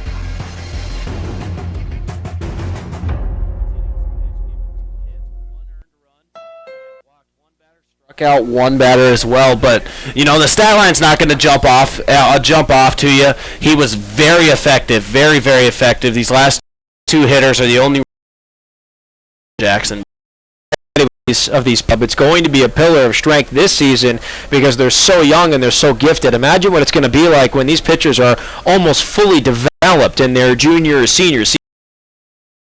We saw Holden Jackson in.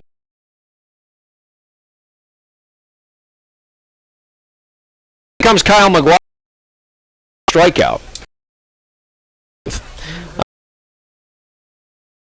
That misses the zone low. Ball and a strike. One thing you notice about McGuire here, Teddy, is his big downward motion. He's another tall pitcher. Big downward motion on that fastball.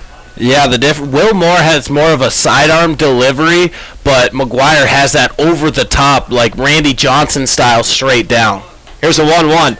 That is in there for strike two. Ball and 2 strikes to count now from McGuire to Rhodes. It's a heck of a comparison we're making there, Randy Johnson. Wow. Well, I like it. Yeah, the delivery is a lot the same, except McGuire's also a right-hander, so it's, subtle differences. I picked up what you were putting on. I got you. 1 ball, 2 strikes to count from McGuire. Checks the runner at second, and he deals. Pitch missed the zone, went off the glove of Parrish, but luckily went right in front of him, so Hunter Silty does not move from second. 2 balls, 2 strikes to count now from McGuire.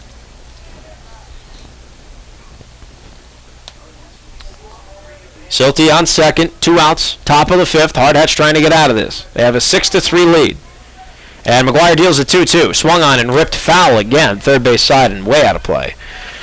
Lather, rinse, repeat. 2 balls, 2 strikes. A lot of 2s up on the scoreboard. Number 22 at bat, 2 balls, 2 strikes, 2 outs.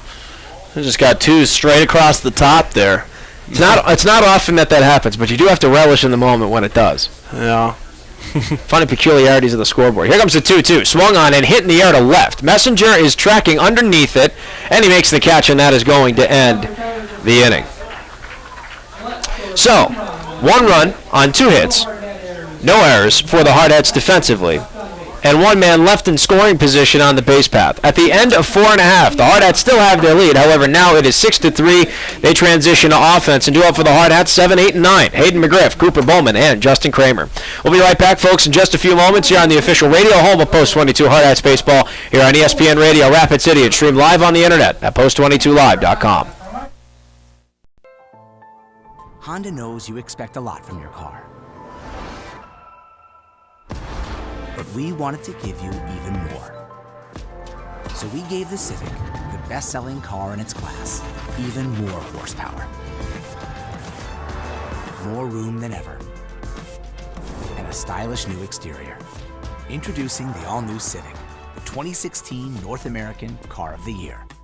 Nothing compares to a Honda. Where will you find Black Hills State University graduates? Everywhere, locally, nationally, and internationally. Black Hills State University is where community leaders are inspired, where future teachers are prepared, where global connections lead to business connections, and where underground research is changing the way we understand the universe. Visit bhsu.edu and enroll now at Black Hills State University, where you can earn your degree affordably and with campuses in Spearfish and Rapid City. Stay in the beautiful Black Hills. Where does your future begin? At Black Hills State University, where anything is possible.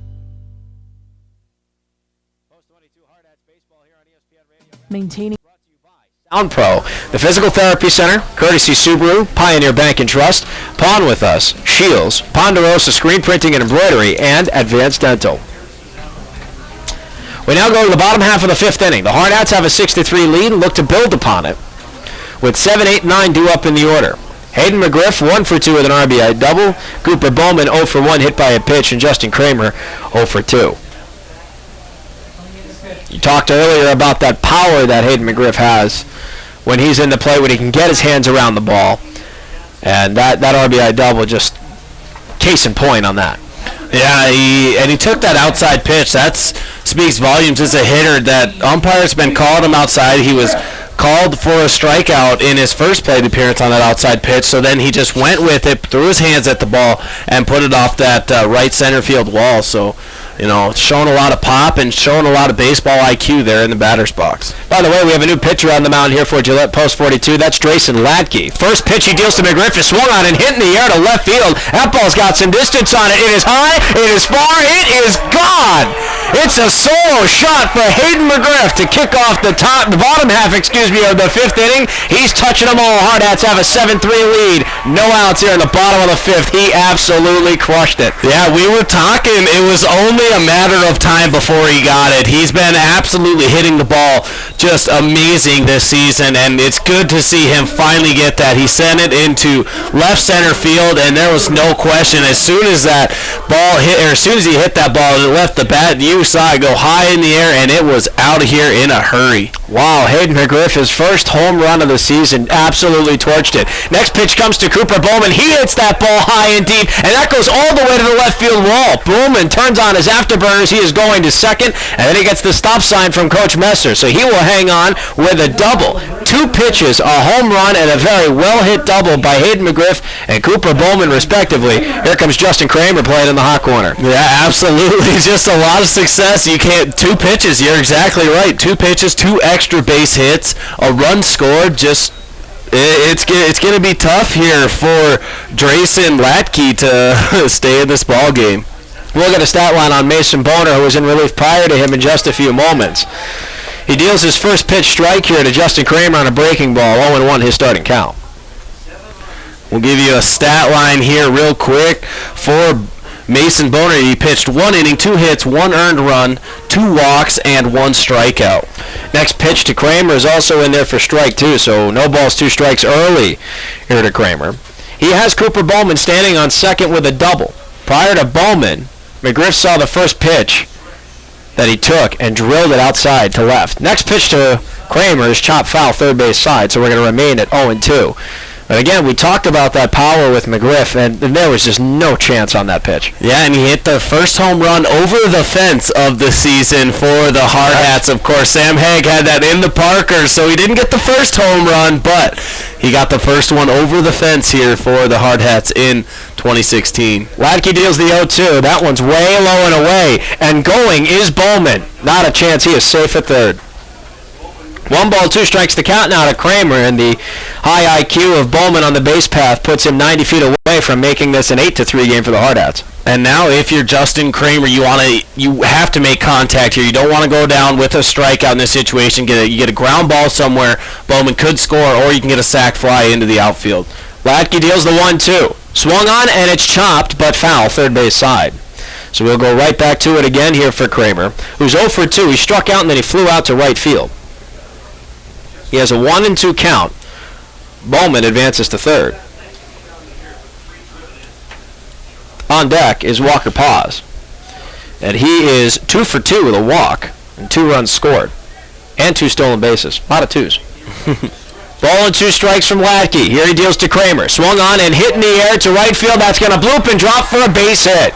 Bowman's going to score from third. It's a bloop RBI single for Justin Kramer. Hardhats now have an 8-3 lead. Still no outs here in the bottom of the fifth. And this Hardhat lineup, everyone now is really looking for that outside pitch. If the Blues going to call him, you throw your hands at it just like Kramer did. Got the pitch and blooped it right over the head there of Rhodes, in between Silty out there in right field. So a nice RBI single there from Kramer. And with so much speed, look for him to be moving around the base path too. First pitch from Latke to Walker Paz. Misses up high for ball 1. I mentioned earlier, Walker Paz 2 for 2. Single, walk, single in that order. The first and last times he was up on the base path, he came around to score. Excuse me. Check down to first is not there in time, so Kramer still holds up.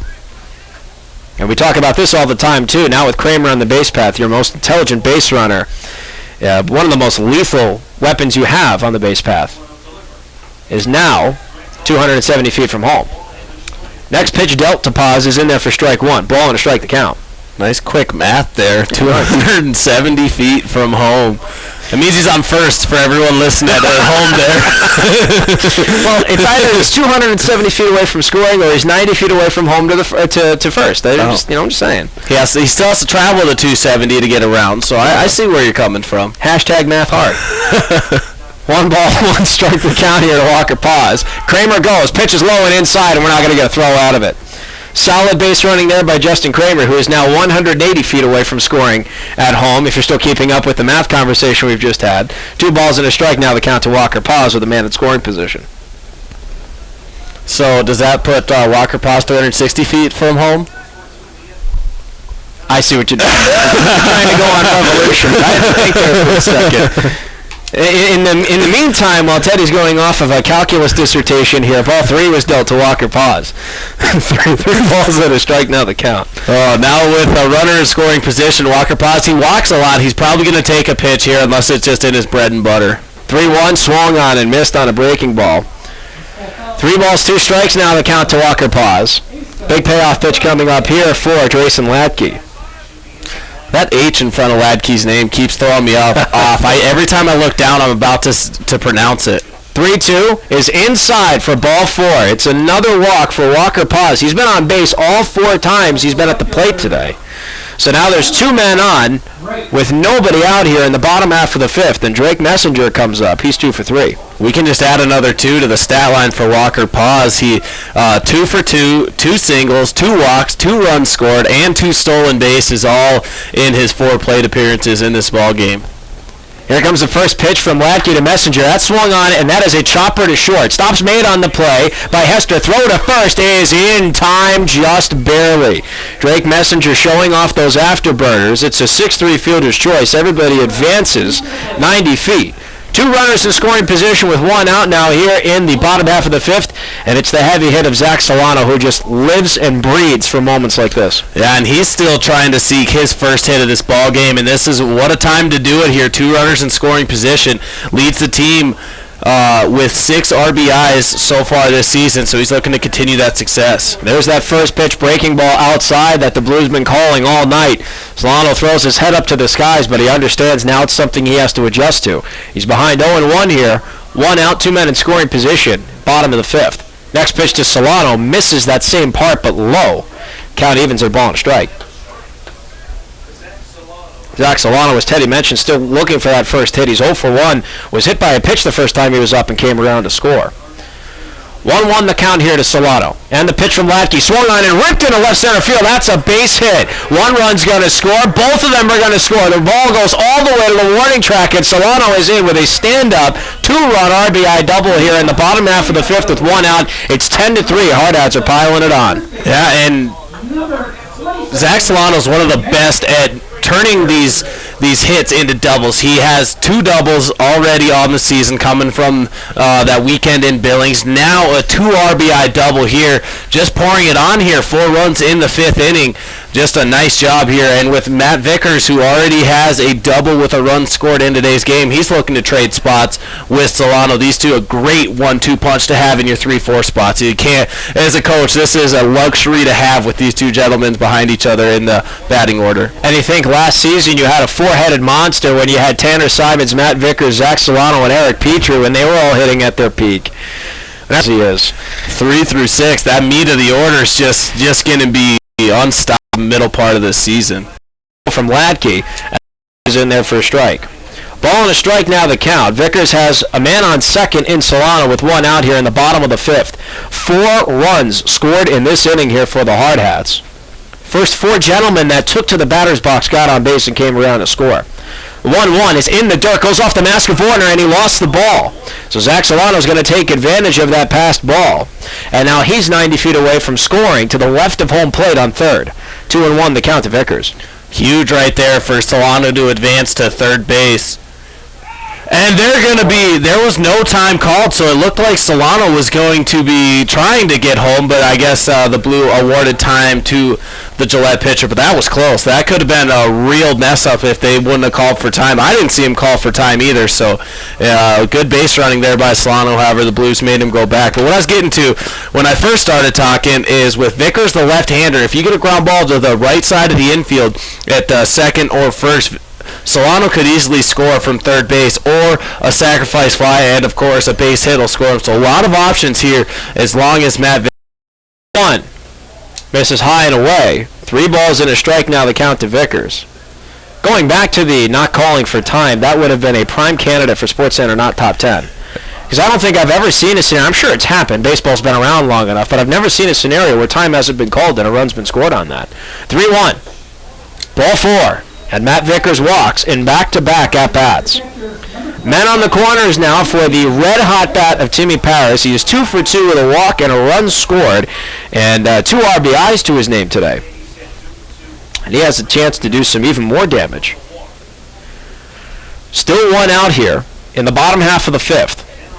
Hardhats have scored 4 runs in this frame alone. Jack by Hayden McGriff to left center field. Latke deals his first pitch to Paris, and it's turned on, but foul.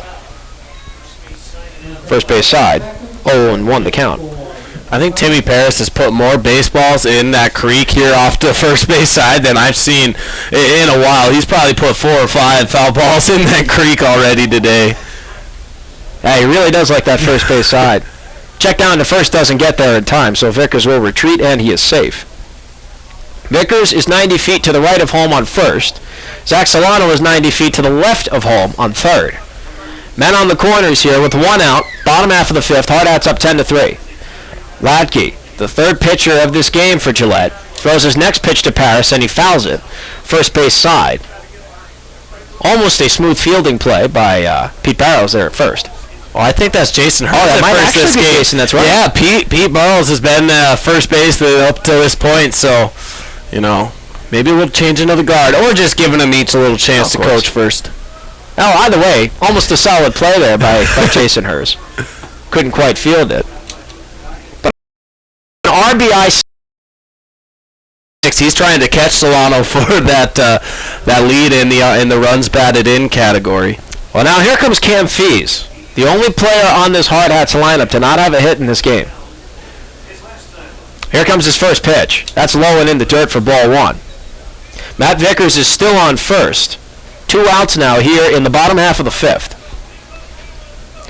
Everybody else has gone through and hit. Fees is 0 for 3, struck out twice and grounded out into a 1-3, trying to get that infield bunt single, but it didn't work. Here's a 1-0. Low and away. 2 balls, no strikes. And we have now batted through the entire lineup this evening. Hayden McGriff standing in the on-deck circle, and he started off this inning, very first pitch, with that home run over left center field wall. Latke takes a look at Vickers on first, deals the 2-0 to Fees. Almost hit him, and it skips over his head and all the way to the wall. So on that wild pitch, Vickers is going to take second.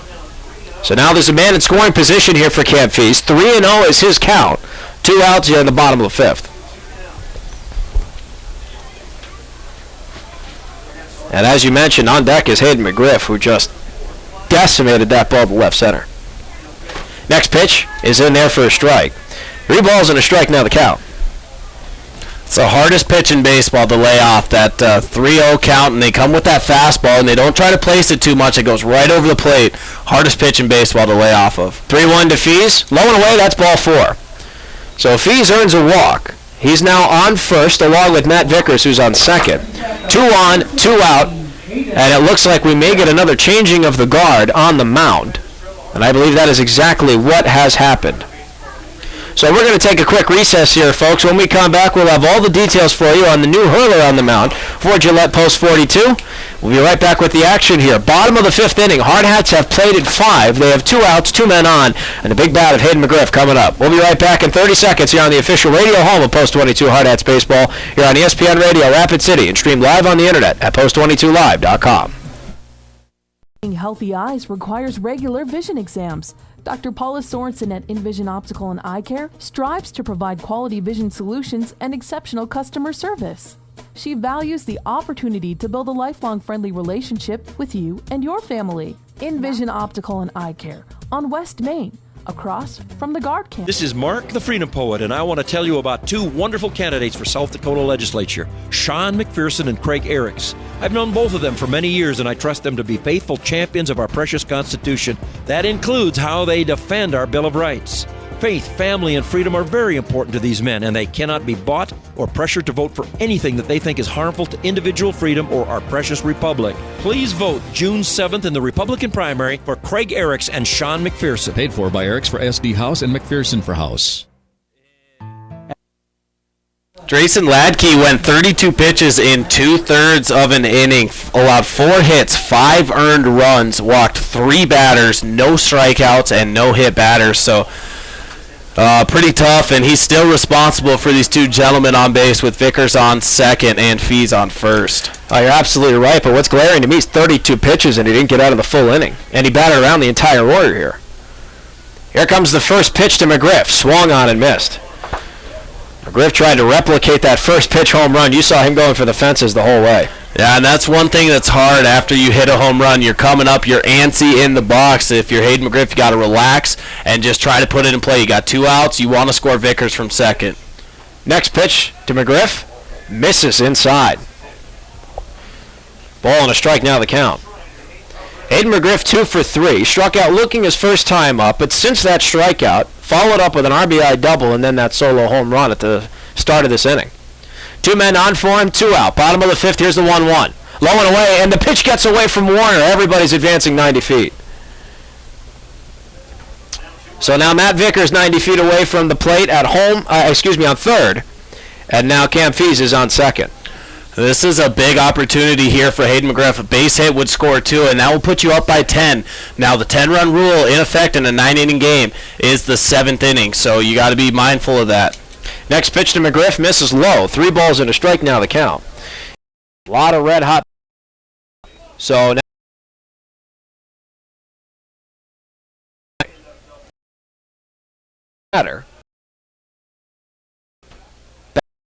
one from Ladd. And he can't locate as men on second. Now have a 12-3.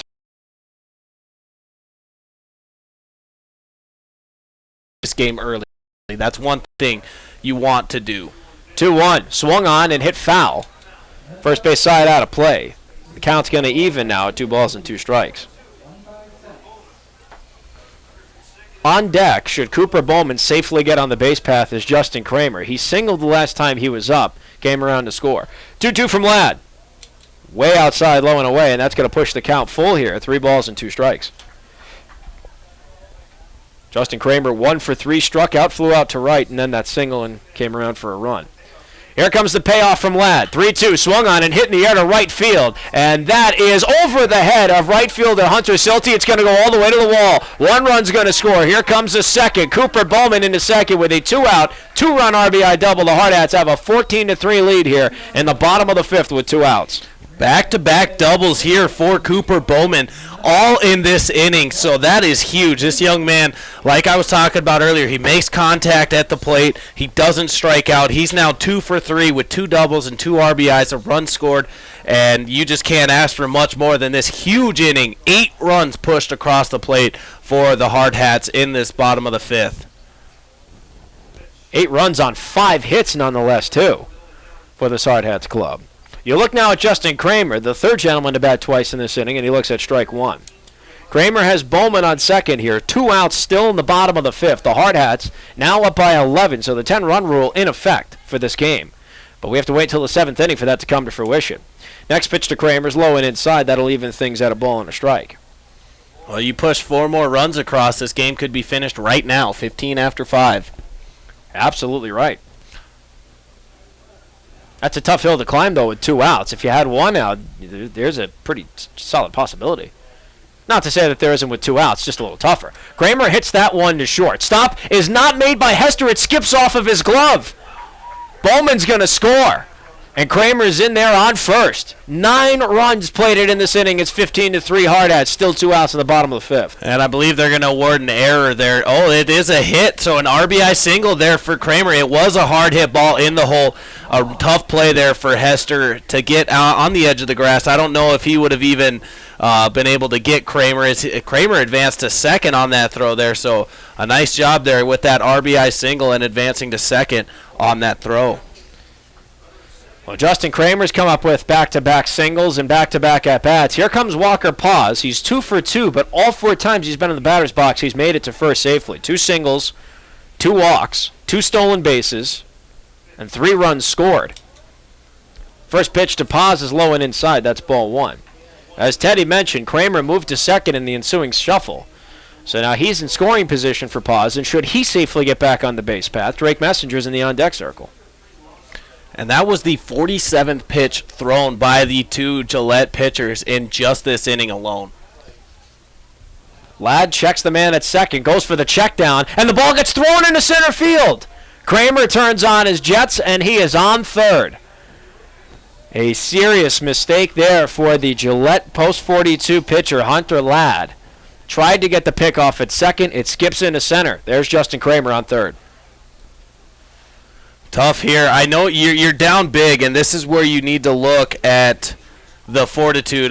You look at your team and look at the fortitude. And then the next pitch goes through the wickets of Warner, and Kramer's going to score.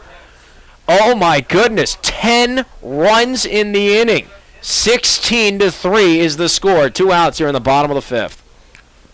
We were talking about you push across 4 more runs and then the game is over. Well, they pushed across 2 now. 16-3. You're looking, or excuse me, they need 3 more runs now, only 2 more runs for that 15-run rule to be in effect. Still a 1-0 count to Paz. Next pitch is swung on and missed. Ball on a strike now the count. I believe that should be 2-1 though. With that next pitch that was thrown, there it is. 2 balls and a strike. So now here comes Ladd. 2-1 to Paz, and he deals. Swung on and missed. Strike 2. 2 balls, 2 strikes the count. The bases are empty for Paz now. He had Kramer on second. A pass ball has advanced him to third. An error. A throwing error on a pickoff advanced him to third. Pass ball scored him. Here's the 2-2 from Ladd to Paz. Swung on and hit in the air hard to right field. Underneath it, though, is Silty. Tracks back and he makes the catch, and that's going to do it. Unbelievable. Bottom half of the 5th inning for the Hardhats. 10 runs on 6 hits, 1 error, and no runners left on the base path. And at the end of 5 full innings, the Hardhats have a 16-3 lead. We'll be right back, folks, with the top half of the 6th. Hardhats look to keep it that way. We'll be right back here on the official radio home of Post 22 Hardhats Baseball here on ESPN Radio Rapid City and streamed live on the internet at post22live.com. At Farm Bureau, when we talk about protecting what matters most, we're not just talking about things with walls and things with wheels. We're talking about people, your family. Everything that's important to you is important to us. That's why our agents are ready to help protect your future and give you peace of mind today. Visit us online or just stop by to see how Farm Bureau agents make insurance simple. Contact Jeff or Julie in Rapid City, South Dakota to see how they make insurance simple. Rapid City Medical Center honors tradition. Hi, I'm Jennifer Tricano, Chief Executive Officer. Owned by physicians, we love this community because it's our home. We coach Little League, are veterans of the armed forces, and send our kids to school with yours. 14 specialties in all, we've treated your family's healthcare needs since 1948. Like Post 22 Baseball, we set higher expectations for ourselves because that's what our legacy demands. Call 342-3280 for an appointment. On Gillette Post 42 and the Riders. And boy, is it going the way of the Hardhats. Statistically across the board, Gillette has 3 runs on 4 hits with 2 errors defensively. Their second error coming in the bottom half of the 5th. The Hardhats, 16 runs on 14 hits, not a single blemish in the field. 10 of those 16 runs coming a half inning ago in the bottom of the 5th. Kyle McGuire still on the mound here for the Hardhats. And the first pitch that he deals is a swing and a miss strike to Austin Warner, the catcher. No balls and a strike, his starting count.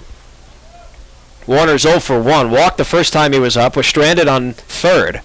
Involved in a 1-3 putout the next time he was up to Holden Jackson. Here's the 0-1. That one's a little inside. Ball and a strike to count. Statistically, in that bottom half of the 5th, 10 runs on 6 hits. A blemish in the field for Gillette. No runners left on base. McGuire deals the 1-1. That ball is popped up, foul, and it looks like it's going out of play, and it does. Heads up there. Ball lands about 5 feet from some local fans. Ball and 2 strikes now the count.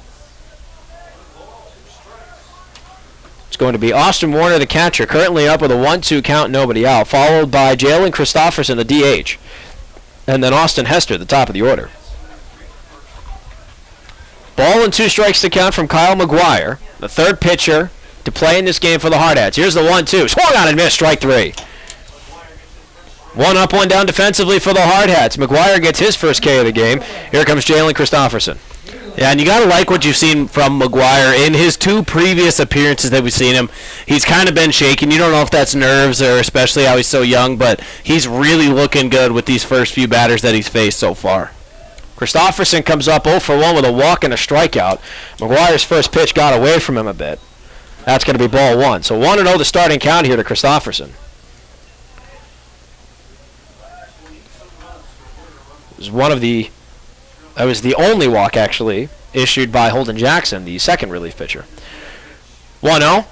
Just missed on a breaking ball. 2 balls, no strikes to count. Not a single person's on the base path here for Gillette. 1 out, top of the 6th. They trail by 13. McGuire right back into his windup. Here's the 2-0. Swung on and missed. 2 balls and a strike now the count to Jalen Christofferson from Kyle McGuire. Just unable to catch up with it. McGuire just overpowering Christofferson with that fastball. Here's a 2-1. Another fastball. Just missed. 3 balls and a strike to count.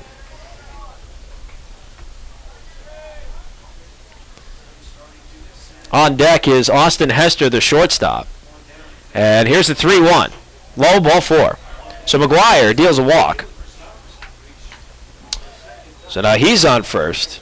Second walk to Christofferson. That's going to bring us back to the top of the order. And Austin Hester, who is 1 for 2 also with a walk and a run scored. Yeah, second straight walk, and Christofferson was stranded at first the last time he was up and got on base with that walk. So you hope that can be the same outcome here moving forward in the top of the 6th here. Double play ball is in effect and could end the inning. Here comes Hester. First pitch from McGuire, fouled directly behind home plate. No balls and a strike to count to Hester. Again, he is 1 for 2. Walked the first time he was up, came around to score. Singled the last time after that, and then he flew out to right field, his most recent plate appearance. McGuire checks the man on first. That's Christofferson, who is just allowed to go to first with a walk. Next pitch misses the zone low. Ball and a strike now evens out for Hester. Should a double play not end this inning, Wyatt Dunn, the left fielder's on deck. 0 for 2 with 2 strikeouts, hit by a pitch, came around to score. I believe Sam Haig is behind the plate now for the Hardhats. I believe the day of Timmy Paris has concluded, and there's a check down over there at first, but I believe Sam Haig now into the game here for the Hardhats, and Timmy Paris drove in 3 runs today, so there's obviously nothing more he can do.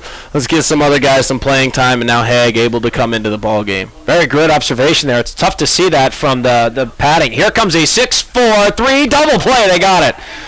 And that's going to end the inning.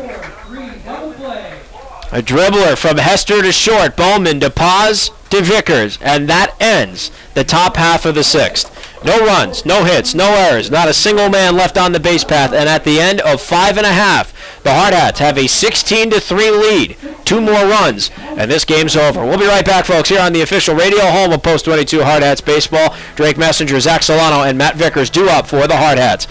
You're listening to ESPN Radio Rapid City and streaming live on the internet at post22live.com. If you're a younger runner getting into running, you want a shoe that can do it all. You can train in, you can race in, it looks cool, has a lot of Under Armour attitude to it. That's the Bandit. We call ourselves bandits. That's the Under Armour way, right? It's how we design product. It's how we live our life here at Under Armour.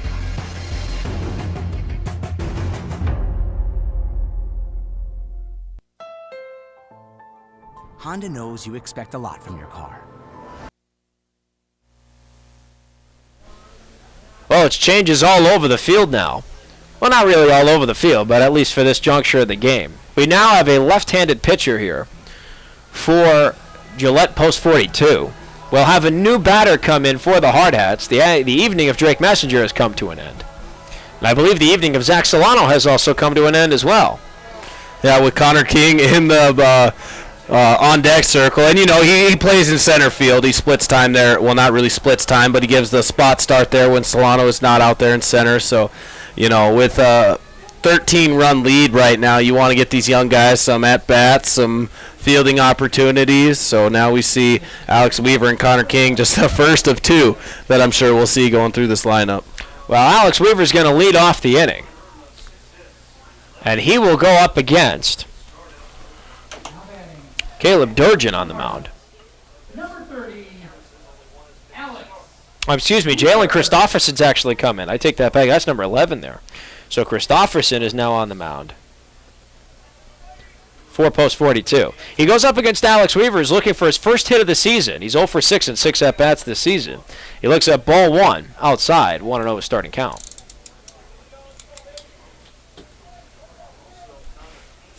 Christofferson, the left-handed pitcher, deals. Weaver pops that one up. It's foul territory, but it goes out of play. And that will even his count at a ball and a strike. Teddy is diligently working on getting a stat line for Hunter Ladd.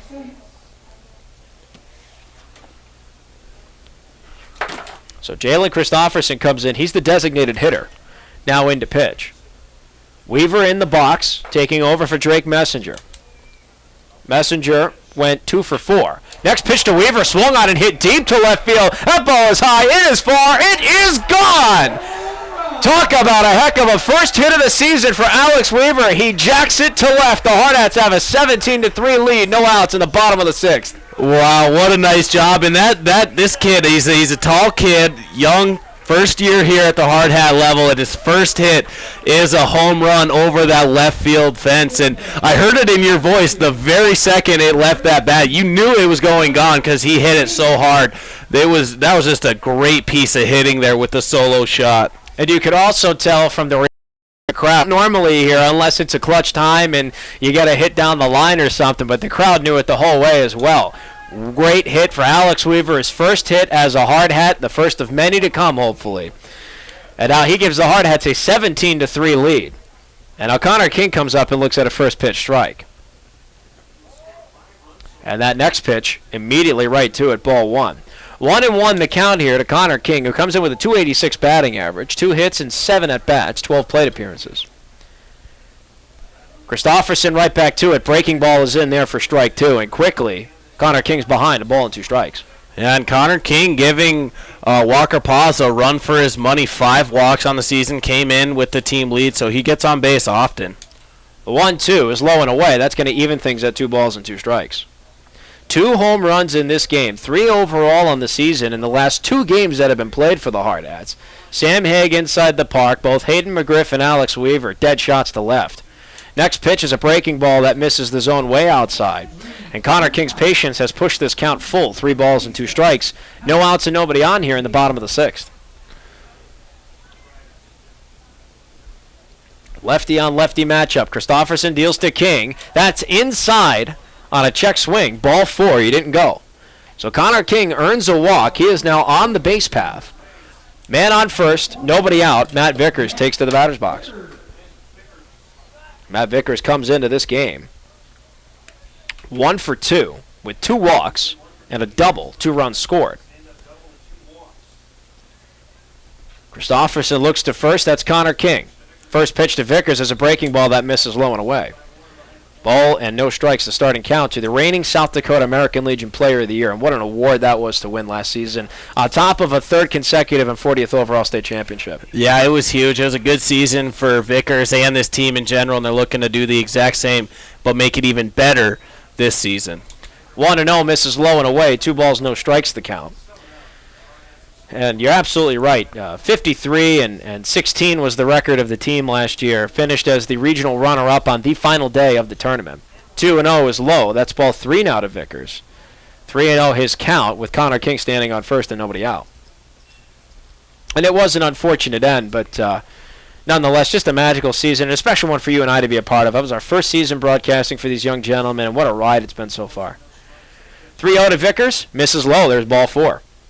So Vickers goes to first. King will advance to second. Back-to-back walks here for Christofferson. That's going to bring up Sam Haig, who, as Teddy had alluded earlier, is in for Timmy Parrish. Now I've got to get my names figured out. There's just too many T's going around. I understood what you were getting at here. And Sam Haig, speaking of home runs, hit the first one for this Hardhat club this last weekend with the inside the park home run. First pitch to Haig is low for ball 1. 1-0 is count. By the way, I'd also like to point out, just got an ESPN notification, Nationals pitcher Max Scherzer just tied an MLB record, 20 strikeouts in a 9-inning game. As Haig hits that one off the glove of Hester, the shortstop, it rolls into center. Everybody's safe, 90 feet, and the bases are going to be loaded for Cam Fees, who is still looking for his first hit of this ball game. Of the starters, he is the only one yet to get a hit. And he's a really good hitter here. He just kind of had some tough luck up to this point. You know his bat's locked and loaded, ready to go, and a base hit could end this game right here if Cam Fees could put one out. Or not put one out, but put one out in the field and get a base hit. First pitch to Fees is hit foul, just behind home plate. No balls and a strike, his starting count. But yeah, a huge record tied there by Max Scherzer. 20 Ks in a 9-inning game, 3-2 win over the Tigers. Unbelievable. The 0-1 to Fees is fouled. Quickly, no balls and 2 strikes the count here. Fees has the bases loaded and nobody out in the bottom half of the 6th. And as Teddy mentioned, if he gets a base hit, this game's over. Here comes the 0-1 to Fees. Swung on and drilled into left field. And the catch is made on the play by Wyatt Dunn, but scoring from third is Connor King. And now 18-3 is the score, and I believe that is going to do it. The Hardhats come out of the dugout, but no celebration has started just yet. I guess we're going to play on. I believe they're going to let them go till the 7th before they end this one here. So it looks like we're going to play through this one. You know, if the coaches agree or if they just take out the 15-run rule early on, you can play till 7. So the first pitch now to Hayden McGriff in the box is low and away for ball 1. McGriff has 2 men on and 1 out here in the bottom half of the 6th.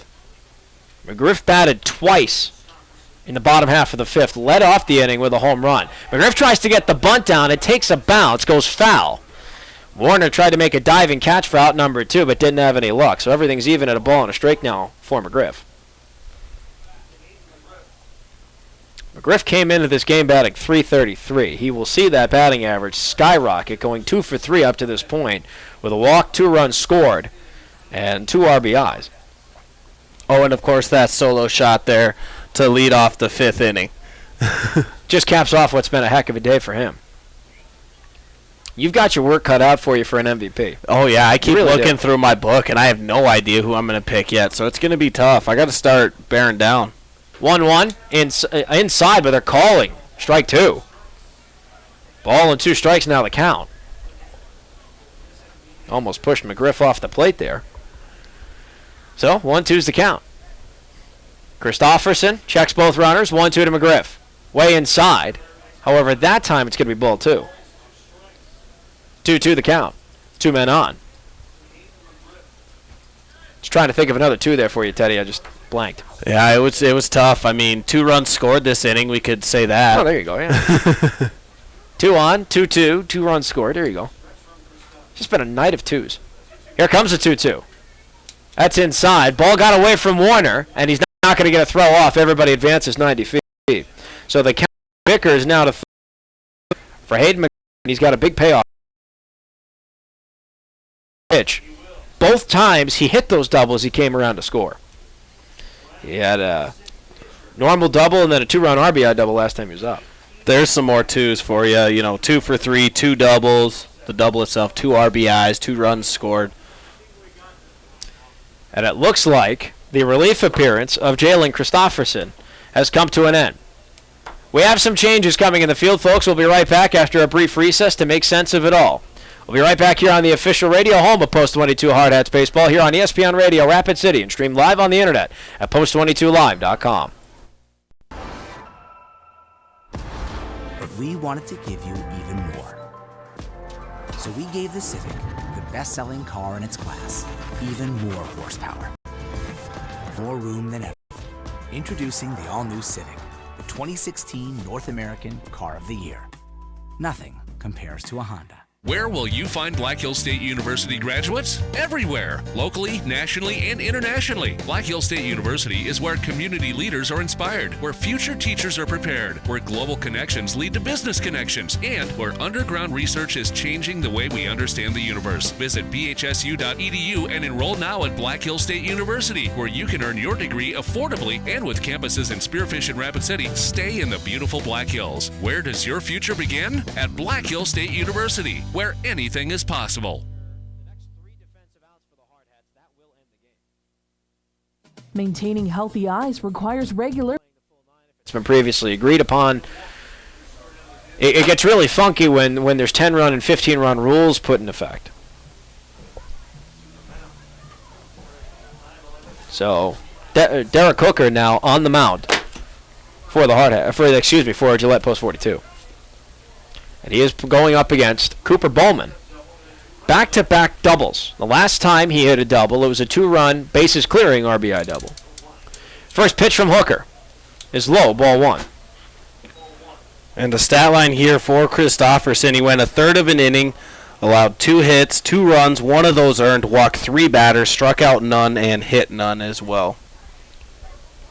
1-0 the count here to Bowman. Bases loaded, 1 out, bottom of the 6th. Hooker deals, swung on, and popped up. And that goes foul and out of play. That'll even things at a ball and a strike. Early observations from Hooker here, Teddy. Not really much velocity. Maybe he's just holding back with some off-speed, though.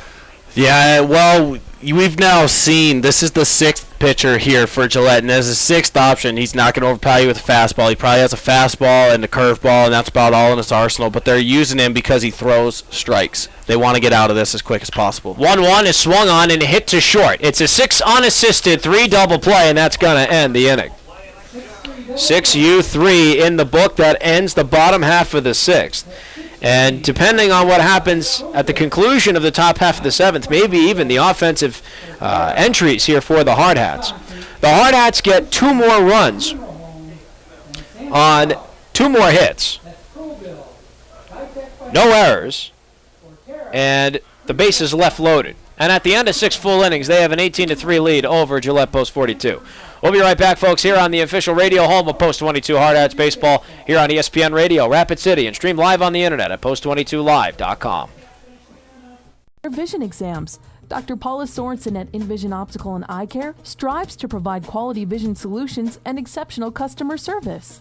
She values the opportunity to build a lifelong friendly relationship with you and your family. Envision Optical and Eye Care on West Main, across from the Guard Camp. This is Mark the Freedom Poet, and I want to tell you about 2 wonderful candidates for South Dakota legislature, Sean McPherson and Craig Eriks. I've known both of them for many years, and I trust them to be faithful champions of our precious Constitution. That includes how they defend our Bill of Rights.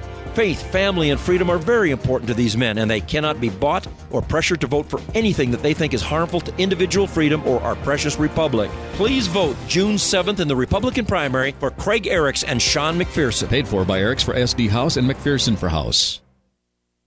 At Farm Bureau, when we talk about protecting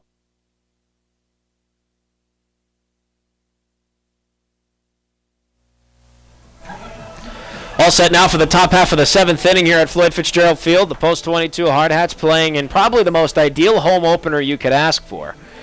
Offensively dominated from top to bottom. The Hardhats have only failed to score in 2 innings out of the 6 that have been played. Those unlucky frames were the bottom of the 2nd and the bottom of the 5th. Or excuse me, no, that's because there's only one number in the bottom of the 5th. That's when they scored 10 runs, so I take that back. They only failed to score in 1 of the 6 innings that's been played. It's a good catch. Otherwise, I would have looked really stupid had I not pointed that out, and people wondered how the heck an 18-3 lead got on the board. We're going to have a pinch hitter here for Wyatt Dunn. It looks like number 14, Caleb Durgan, right-handed hitter, is going to be coming in and hitting for Dunn. I'm unsure if he took his spot out there, Dunn's spot out there and left, but just a pinch hitter here for the final 3 outs. First pitch to Durgan is up high for ball 1. 1-0 is his starting count. And Durgan, as Teddy mentioned, comes in for Dunn. Here's the 1-0 for McGuire. That evens things up at a ball and a strike. Pitches inside there in the zone. Dunn went 0 for 2. Hit by a pitch and then 2 strikeouts. Ball and a strike now the count to Durgan, and the pitch. Swung on and fouled. Ball and 2 strikes now the count. Right off the mask of Sam Hague there. It shows toughness. You wear a mask for a reason, but those still ring your bell pretty good. You get a nice foul ball off that face mask. Definitely wakes you up. Ball and 2 strikes the count now. From McGuire to Durgan. Here is the 1-2. Swung on and fouled again off the mask. Little ricochet there. Ball and 2 strikes the count. It'll be Caleb Durgan followed by Dylan Buckmeyer, the center fielder, and Derek Hooker, now the pitcher, should there not be any other positional changes. 1-2 is high over the head of Durgan. 2 balls, 2 strikes. And in the field here for the Hardhats, Alex Weaver is now in left. Connor King's now in center. Sam Hague behind the plate. Next pitch, swung on and missed, strike 3. Heck of a strikeout there for Kyle McGuire to start off the top half of the 7th. 1 up, 1 down defensively for the Hardhats. Here comes Buckmeyer. Yeah, nice job there by Kyle McGuire. That's what you like to see. It's his 2nd strikeout in this relief appearance. He has has 1 walked batter in this relief appearance, but you got to like what you're seeing from these young guys really carrying this team today. First pitch is check swung fouled. First base side, 0-1 the starting count here for Buckmeyer. Buckmeyer is 2 for 2. He had a 2-run RBI double at the top of the 1st, was hit by a pitch the next at-bat, and then singled in his most recent one, the top half of the 5th. We're now in the top of the 7th, 1 out, nobody on for Gillette. They're down 15. Next pitch from McGuire misses the zone, evens out at a ball and a strike. So Buckmeyer, one of the lone bright spots here for Gillette Post 42. 1-1 the count, 1 out here, top of the 7th, nobody on. McGuire deals the 1-1, and it almost hit him, just broke in. 2 balls and a strike to count. Yeah, there's that breaking ball again. He would have thrown a fastball. It would have drilled him, but that breaking ball just barely cuts in. It was close. I thought it almost hit him, but, a nice job escaping that by McGuire. Here comes the 2-1 from McGuire. Low and away, ball 3. 3 balls and a strike now the count. From the young hard-hat pitcher to the center fielder for Gillette Post 42. Derek Hooker is on deck. He is now the acting pitcher for Gillette. Here comes a 3-1. That catches the outside corner, and that pushes the count full now. 3 balls, 2 strikes. 1 out here in the top of the 7th. Still nobody on, and the Hardhats up 15.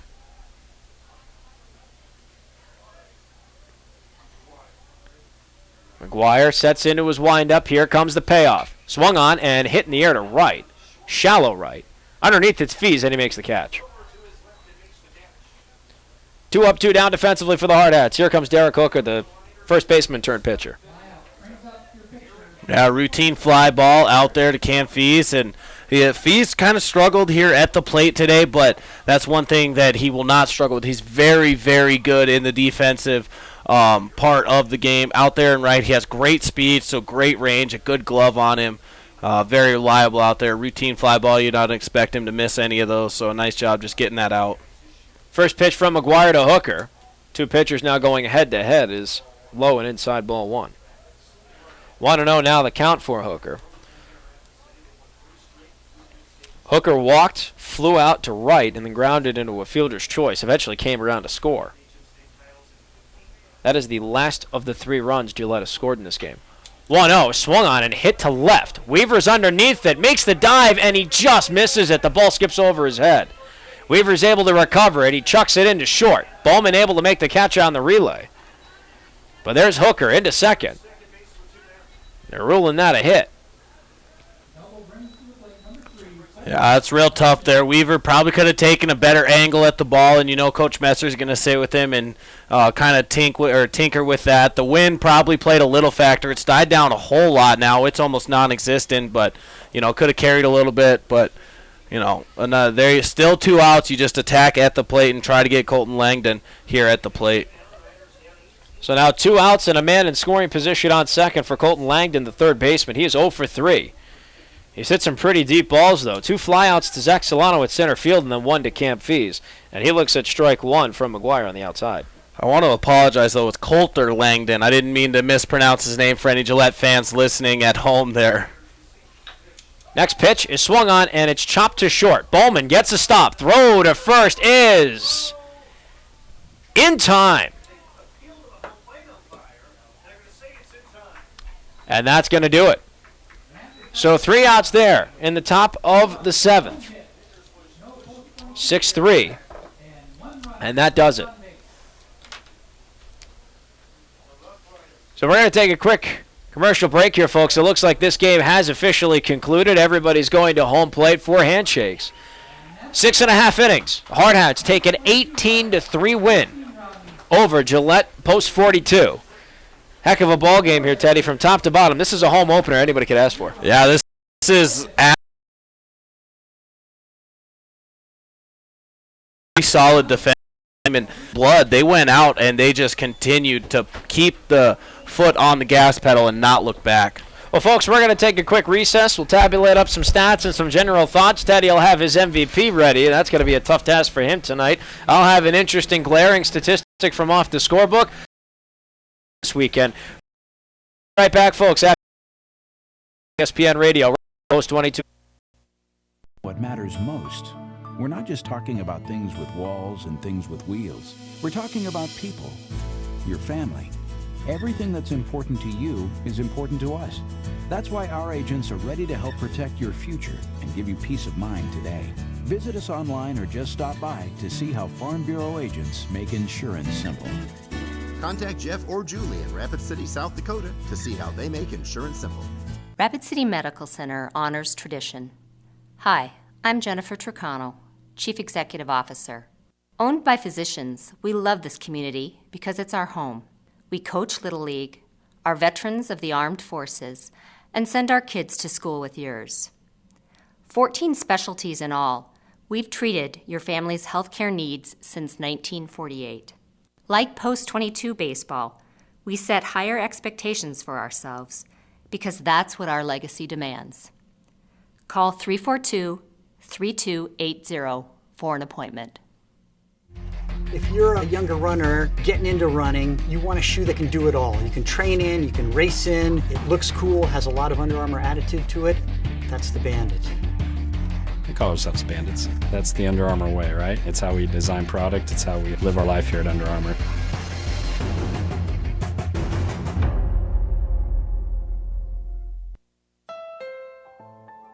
Honda knows you expect a lot from your car. But we wanted to give you even more. So we gave the Civic, the best-selling car in its class, even more horsepower. More room than ever. And a stylish new exterior. Introducing the all-new Civic, the 2016 North American Car of the Year. Nothing compares to a Honda.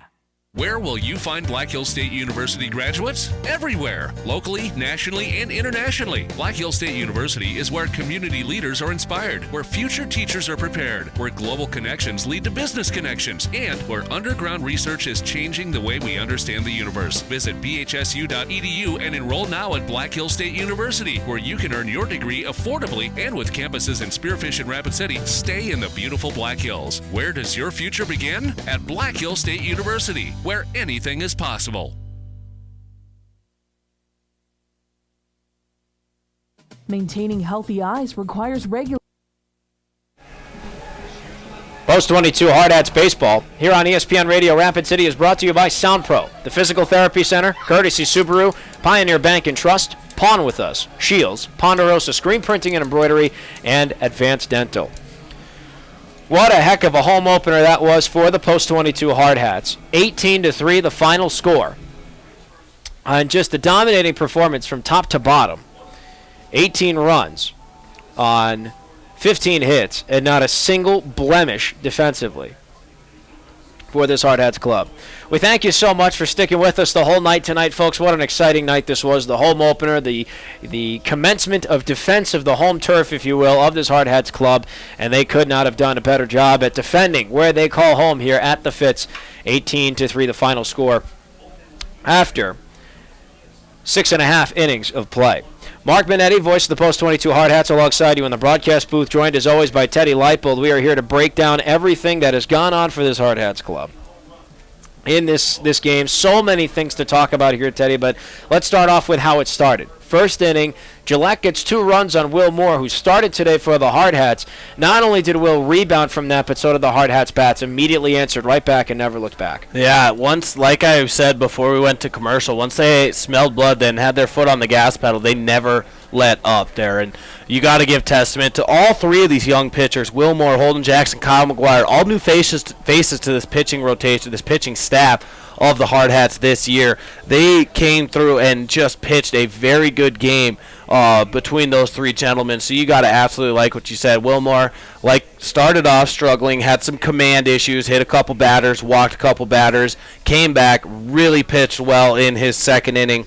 And, this offense was just amazing. I'm almost speechless with how well they swung the bats this game, because not only with the hits and the 2 home runs that we saw, it was also with what they didn't swing at, the pitches that they didn't swing, how many walks they drew. It was absolutely amazing. With some quick statistics, 10 walks for this game were issued to hard hat hitters. So it's something that you can't necessarily really nitpick at in this game. There's always stuff you can find that you could tighten up and really really try to work on. But this is a game and a team that's looking like it's getting into midseason form, and we're only 7 games in. So this is something to be excited about moving forward. Yeah, absolutely. It was very exciting. You look at that bottom half of the first inning, and all but 2 batters batted through in the first inning. The Hardhats immediately got right back. The first 3 gentlemen in the order actually scored. Walker Paz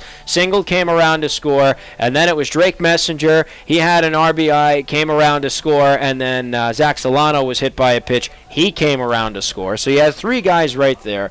And from there on, it was 6 unanswered runs that the Hardhats scored, 1 in the top of the 5th for Gillette Post 42, and then the bottom of the 5th inning happened. And the Hardhats scored 10 runs on 6 hits. 4 gentlemen batted through the order twice, stopping at Walker Paz. That ended the inning. And that really pretty much put the icing on the cake. Yeah, and it all started the very first pitch of the bottom of the 5th with that big Hayden McGriff solo shot over that left center field wall to just really kick it off, and that was the first pitch. The second pitch was a double there from Cooper Bowman, who eventually came around to score as well. So just 2 pitches, there was already 6 total bases given out between those 2 gentlemen. So, that's not a way you want to start the inning for Gillette. That is a way you want to start the inning, of course, if you're the Hardhats. And, after that home run, it felt like something was about to give, because the wheels just started rolling, and not just rolling, but rolling downhill, because they did not let up, just exploding for 10 of them in that inning. And 6 of those were earned runs. So it wasn't like Gillette was just putting them on base for no reason. No, Hardhats were hitting the ball, and hitting the ball very well. Well, we have 2 pressing questions to get to. The first one for you is, you look back at the 6.5 innings played, the offensive power, the pitching prowess, the pristine play in the field. What was the ultimate key to the Hardhats getting the win? It's got to, the ultimate key right now, it's got to be that pitching between Will Moore, Holden Jackson, Kyle McGuire. They combined for 7 strikeouts to 5 walks, run 3, and only allowed 5 hits. That, between those 3 gentlemen, is huge. And, the numbers aren't mind-boggling. You're not going to read that stat line between those 3 and really just be like, wow, these kids dominated the game. But the fact that they are new faces to this Hardhat team, they're young, they're coming up. That's what really just absolutely stands out to me, is the fact that you can trust these kids now. You can really look, and you don't have a problem. Let's say we're playing a Creighton Prep, and you need Holden Jackson to go and throw you 2 innings.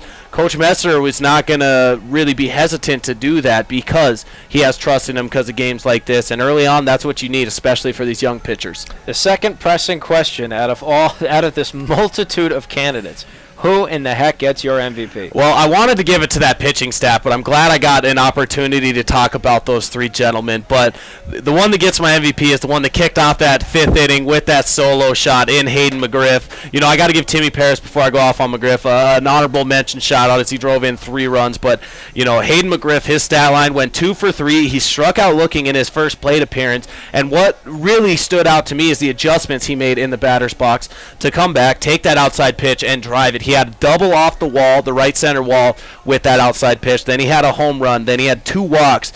So he went 2 for 3 with a home run, a double, 2 walks, 2 runs scored, and 2 RBIs.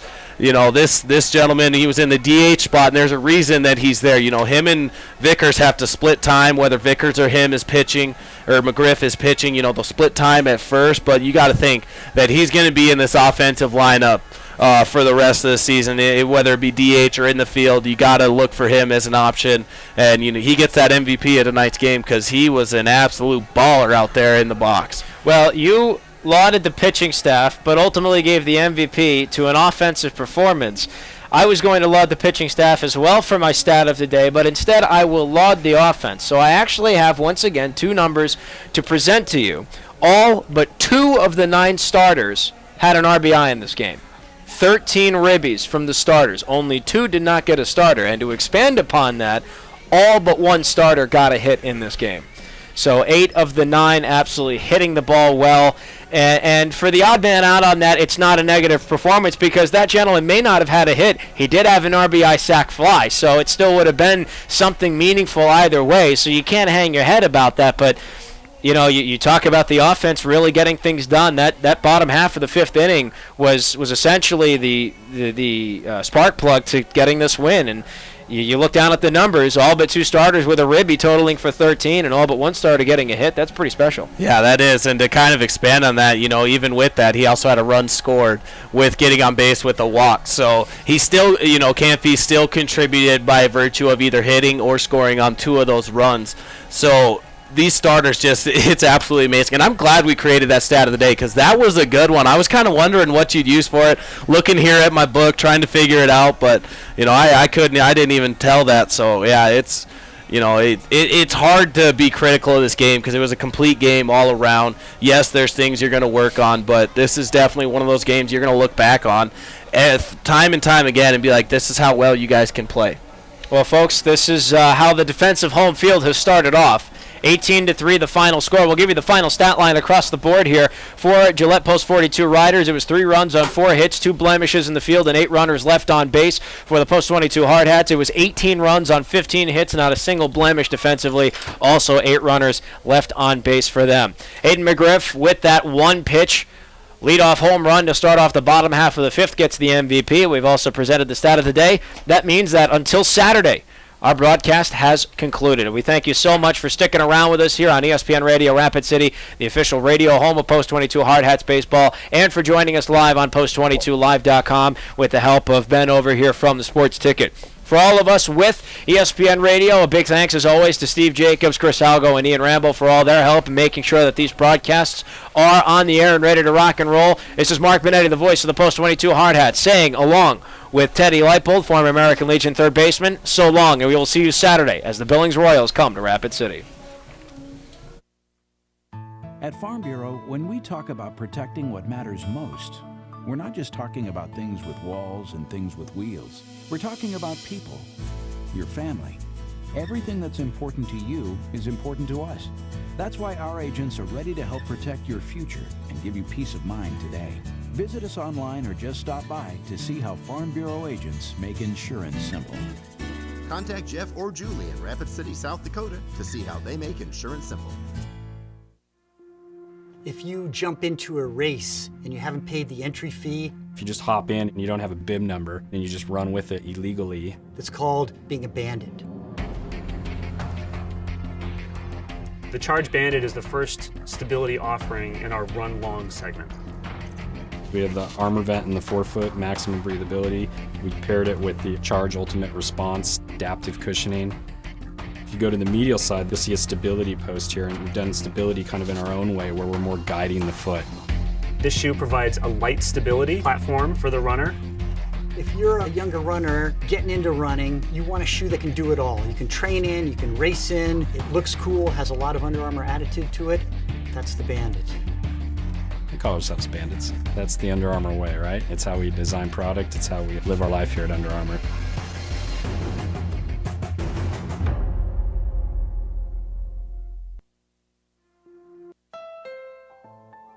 Honda knows you expect a lot from your car.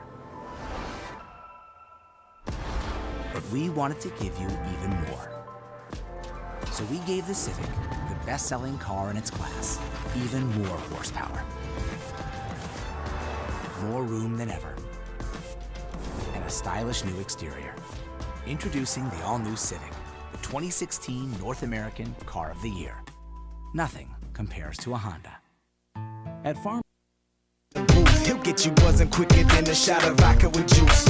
Him and his crew are known around as one of the best. Dedicated to what they do and give 100%. Forget Mike, nobody really knows how or why he works so hard. It seems like he's never got time because he writes every note and he writes every line. And I've seen him at work when that light goes on in his mind. It's like a design is written in his head every time before he even touches a key or speaks in a rhyme. And those other fellas he runs with, the kids that he signed, ridiculous, without even trying. How do they do it? This is 10% luck, 20% skill, 15% concentrated power of will, 5% pleasure, 50% pain, and